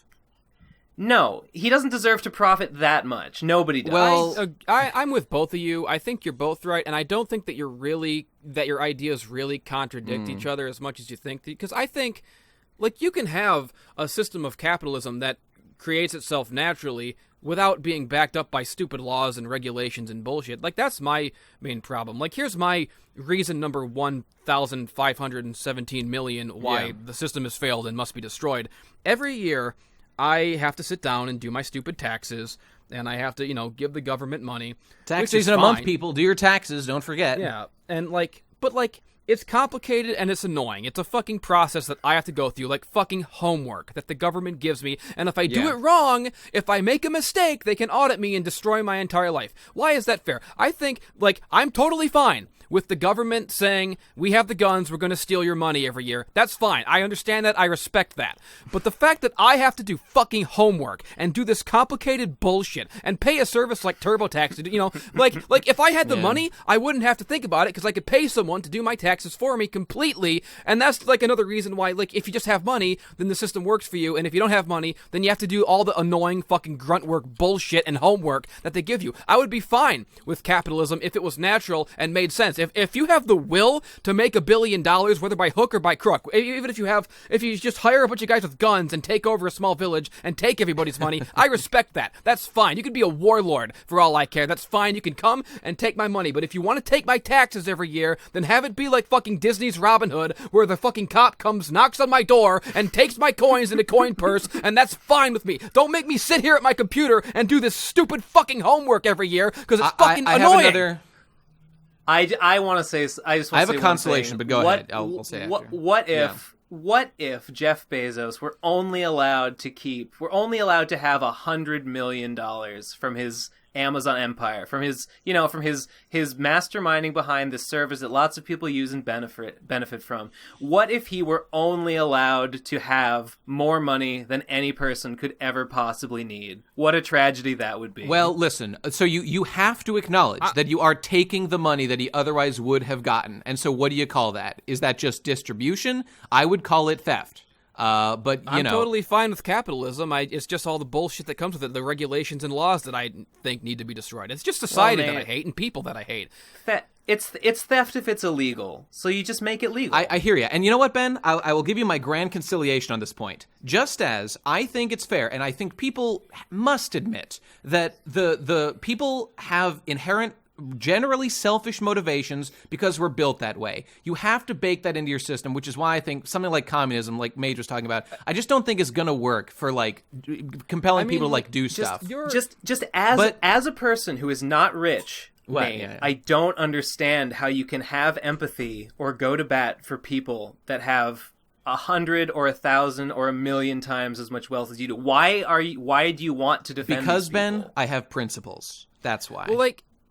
Oh, Nate, okay. That's right. If you're, I don't. If your stance if your stance is capitalism, lives don't bother me. Be they rich or poor, it has nothing to do with me. I don't know. I mean, if you can prove that Jeff Bezos is using his money to like ruin the world or influence elections, it doesn't matter how he's using it. He doesn't deserve to have that. The word deserve is so loaded with like assumptions about the way the world should and shouldn't be. And I mean, if I just don't agree with those. Wealth, then we wouldn't have Batman. I mean, he's obviously using his money for good. That's fair. And you know what? Let me just say this on this point. Okay, on this point, just as I have to accept, I think other people should, that human beings need the proper motivation, generally selfish, to work and create and do things. I must also, even though I don't want to, I must accept that tiny pea-brained baby unprincipled individuals like Ben will just get mad and rise up when they see people with too much wealth. That is a fact. You can't have things too out of balance or people will just get mad unfairly. They will get mad. That's the natural order. People who have the will collect all the wealth and hoard it until the people at the bottom get fed up with it and rise up. That seems to be the case, yeah. But the problem with the current system is that the regulations and the technology and all the fucking surveillance and shit that we have is making it harder and harder for the lower class to rise up, so that's destroying the natural order, which is anarchy and violence when necessary. Capitalism only works in anarchy. Nate, we outlaw monopolies. We bust trusts. We don't allow like corporate collusion. We don't allow power to accumulate in that way. How is any of that any different? Ben, are you saying we shouldn't outlaw monopolies? Because I don't see a difference in principle between saying what's the difference in principle between saying one company can't own an entire industry versus saying one person can't own like lots of money. Absurd amount. Well, I'll tell you, Ben, that's very simple. What's because you yourself, I mean, we all acknowledge the roles that monopolies have on the market. It makes a real difference. But you yourself said it doesn't matter how Jeff Bezos uses his money, therefore influences the market. You said all that matters is that he has the money. It doesn't matter in the sense that him having it is immoral no matter what he does with it. Well, I mean, fine, then I'll just finish the point. It's that it matters how, like, if he does something bad with his acquired wealth, that's bad and we should stop that. If he does nothing bad, then there is no problem. So detect a problem. Well, you're wrong. I think it is a problem that he is allowed to have that much. But you're not making a case for that. There's nothing. You've made no case. I just think it's self-evident. That's your problem right there, Ben. That's your problem. I've been making a case this entire time. You have made no case that just having money is a problem. You've just asserted that it's bad. Well, I could just as easily say you've made no case that people being allowed to have all the money they can. My position does not impose on anyone. Therefore, I have no burden of proof. Nate, you have to show why it's bad. Your position imposes on society as a whole that we allow this incredible wealth disparity. You have to fucking prove it. Fuck you. I just think you're wrong. I have to prove Ben, it. You're the one saying something is a problem. I make no assumptions. I just say it's fine as it is. Don't worry about it. That doesn't mean anything. The fact you're saying something's good and I'm saying something's bad. I'm saying it's neutral. I'm saying don't interfere interfere with it. That's my point. That's not what I'm saying. That's not a defense. I happen to personally think that it's working well. That does the fact that you're defending the status quo doesn't exempt you from making a case for it. I mean, what is exactly? Where'd everyone go? Am I alone now? No. Oh, okay. I felt like everyone cut out for a second. Yeah, it sounded like it. Like, what is exactly the status quo? Because capitalists, I guess that's your stance, Nate, as a capitalist. I mean, capitalists, like, will rally against the idea of socialism, but isn't that already aren't we already socialist if we're paying taxes? Yes, that's correct. Yeah, and so you're absolutely right. What the fuck is the point? The point is it's about the balance, and we can all get carried away here. And as I was saying before, I've tried to make it clear that I don't even think that socialist type programs are all bad or all need to go away, and we need to swing like either 100% socialist capitalist. We should be 100% capitalist. That doesn't make sense because there's going to be problems and it's going to cause issues. So I guess I just, when I see someone saying that we need to be, way on the other side, maybe 100% or maybe less, I think, well, hang on. I don't think that'll work. I think I see issues with the way that'll be. And I can point out my specific problems, like, I have with Ben here. So, I guess that's my point. I just don't want to have to do any more fucking homework. That's my point, I guess. Well, I don't think we should just level the playing field and say everyone no ownership, no private ownership. Everyone gets their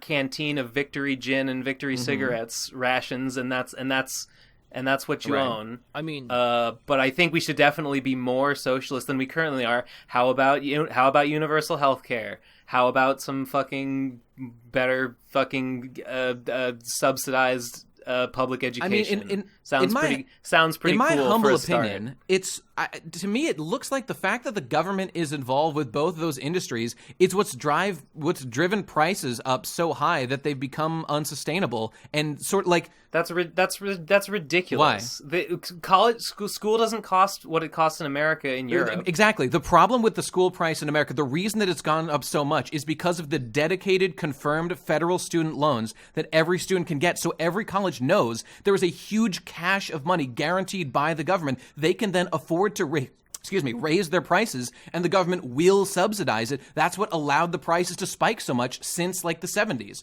That's been the source of the problem, the government intervention. I mean, that's what I've deducted anyway. I think that's correct. I don't know about how it works, and they don't have that in Europe, which is why it's not a problem. Europe.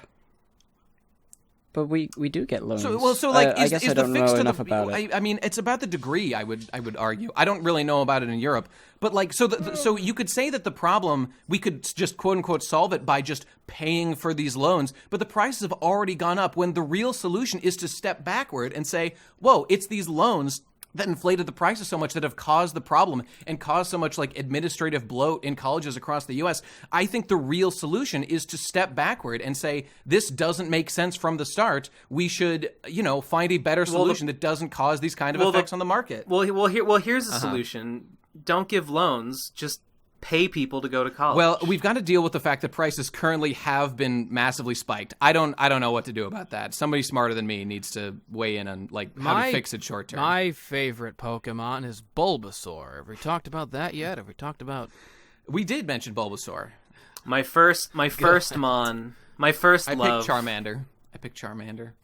I'm a Squirtle guy now, though. Wartortle is my favorite Pokemon, or he's one of them. I started out as a kid when I was in 3rd grade when Pokemon first became a thing. Yeah. Back in the day, my guy was Charmander. I was a big Charmander boy. But as I grew, as I matured, I slowly came around to being a Bulbasaur boy. Yeah. And I think what ultimately changed me is, even though I was a Charmander boy, at that time they had the jelly jars that had Pokemon on them. Little jelly, and I had as a kid a Bulbasaur jelly jar, and once the jelly's out, you wash them; they become glasses. So my life, what flavor jelly? Probably strawberry or fucking purple or whatever the fuck. Okay, I was hoping for something green. All right, like mint jelly. Whoa, God, mint jelly. That's green. That sounds icky. That sounds like toothpaste, basically. But anyways, I had the fucking... It does sound gross, doesn't it? I had this little glass that I would drink out of, this little Bulbasaur glass, my whole life, all the way, and I guess over time, me drinking out of that Bulbasaur glass every day of my life, it must have gotten into my brain and it wormed its way down my spinal column, into my fluids, and into my heart. And, eventually I just said, fuck it. I guess I like Bulbasaur the best because I like my glass. If something happened to that glass... And with all the glass that breaks in my life, all the glasses that tip over and shatter, if anything ever happened to that Bulbasaur glass, that would be it for me. I would be done. You'd never see me again. I'd kill myself.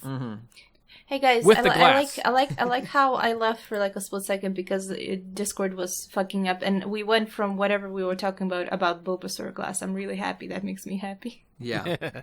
That's good. It's good to be back. And Ben, I it's felt good to be back. I did a cheap tactic there, which I shouldn't have done, which was just it was a little cheap. The thing when I said that I have principles, the real answer there is we have different ideological priorities, I think, is the real issue there. And I totally get, and frankly, we're different people. We definitely do. We definitely do. And I don't think you're completely wrong about everything. I don't think you're wrong about everything either. I think our priorities, I think we'd agree. Look, if somebody laid out like true God-given facts on the matter, I think even just given who we are, we'd probably just like maybe get different stuff out of them because that's what people seem to do. I mean, at some point it becomes hard to argue about these things because, I mean, I don't know. I don't have like, big fucking national brain budget. I mean, there's a lot of there's a lot of data you could potentially consult to make these decisions, and I neither of us have it all in front of us. Maybe I've been straight up like, look, here's what happened to college prices. Here's what's going on with that. That's just what I've heard from seemingly reliable sources, but I have no data, so Yeah. I don't know why they're. Anyway, I mean, I guess that's it. So, see, people, we can end this on congenial terms. Obviously, I mean, I guess if we were like politicians and like needed to like make hard decisions on like how to operate the world, I guess what I would do is I would like commission studies and try to get like real data that would actually tell me what would work best, because I just want to know that. Yeah, it seems like a fool's errand though. Like so much, there's so many people, so many bits of data to collect. You would never really know that much about anything ever. I mean, people are collecting data. I mean, a robot could probably tell a lot of the people collecting data are doing it with an agenda. Definitely true. It's definitely true. And you got to watch out for that, for sure, on both sides. You ain't wrong. On every side. Ain't wrong. And it's really hard to fucking navigate the maze of information and misinformation that is our modern society. And it's so easy to have confirmation bias when you just go looking for stuff. Like, I log into the PCP, I see Ben watching all these lefty tuber guys, and I want to throw up a little bit. I want to puke. But... I was on a real lefty kick for a while, maybe a month and a half ago or 2 months. I was on fair enough. Just like, got real into Sean for a bit there. I tried to play a live game, guys. I don't know if it worked. He's okay. I was logged into the Procrastinators account for like 2 weeks, and all I did was click on like zit popping videos and like gross shit, in the hopes that one of you would log on and have to see it too, and you'd be like, ew, and I'd be like, I'm always seeing Nate's weird ASMR. There's Jess shit. for that anime. Yeah, there it is. Yeah. I log into PCP and I see Nate's weird ASMR. You got Tirar, Lobster Boy, Mob Boss ASMR. Tirar, that's my dude. Yep. and then I log off. He's been on a real meme kick lately. He did like level 1 crook into level 100 boss ASMR. What the fuck does that even mean? Well, it's a meme. It's the thing that was happening, and like, I mean, this was a year ago. I guess I know the meme. I guess I'm. I mean, you might be more acquainted. But what the fuck does that sound? But what the fuck does that sound like? I mean, he just. Question, which I guess I could be answered if I went and I watched the video, true. but I don't know if I want to do that. Of more fame, he did Pickle Rick ASMR, where he dressed up as Pickle Rick and was featured on a PewDiePie's show, because, like, what the fuck? He's getting around. Epic. He's getting around. That is epic. That is epic. He's been doing lots of memes. We can all agree on that. Whenever I log onto the Procrastinators channel, I try my best to never click on a video. So as to not... because I don't want anyone to know. I feel you. Even though it's nothing... Even though it's like the things I watch aren't even that weird. Oh god, I hope I wasn't logged into the PCP when I was watching all those Arlo videos. Everyone's going to see all my Arlo videos. Go through the history. Be out of the closet. Wait, what's the name of that purple guy? Randy. Randy writes a novel. I want to check out Randy Writes a Novel. Yeah, that'll be good. It sounds really great from the title Check the alone. show notes, people. There's all kinds of fun stuff there. All right, well, that's the end of our voicemails, I guess. God, we're at almost 3 hours. That last discussion went on a long time. That last voicemail was a real doozy. Thanks for the call. PCP Israeli Shills 2019. Appreciate that. Yeah, right. Thanks for the edifying conversation. All right, that's it. Thanks for listening to this week's Procrastinators podcast. Patreon.com/theprocrastinators. $5, people. There's 23 bonus episodes. You know that you want to listen to them. That's a lot of content. It's a lot of fucking content. So go listen to it. Oh man, we'll be at the 2-year anniversary of the bonus episodes next time. We should do something. Anyway. God, where did the years go?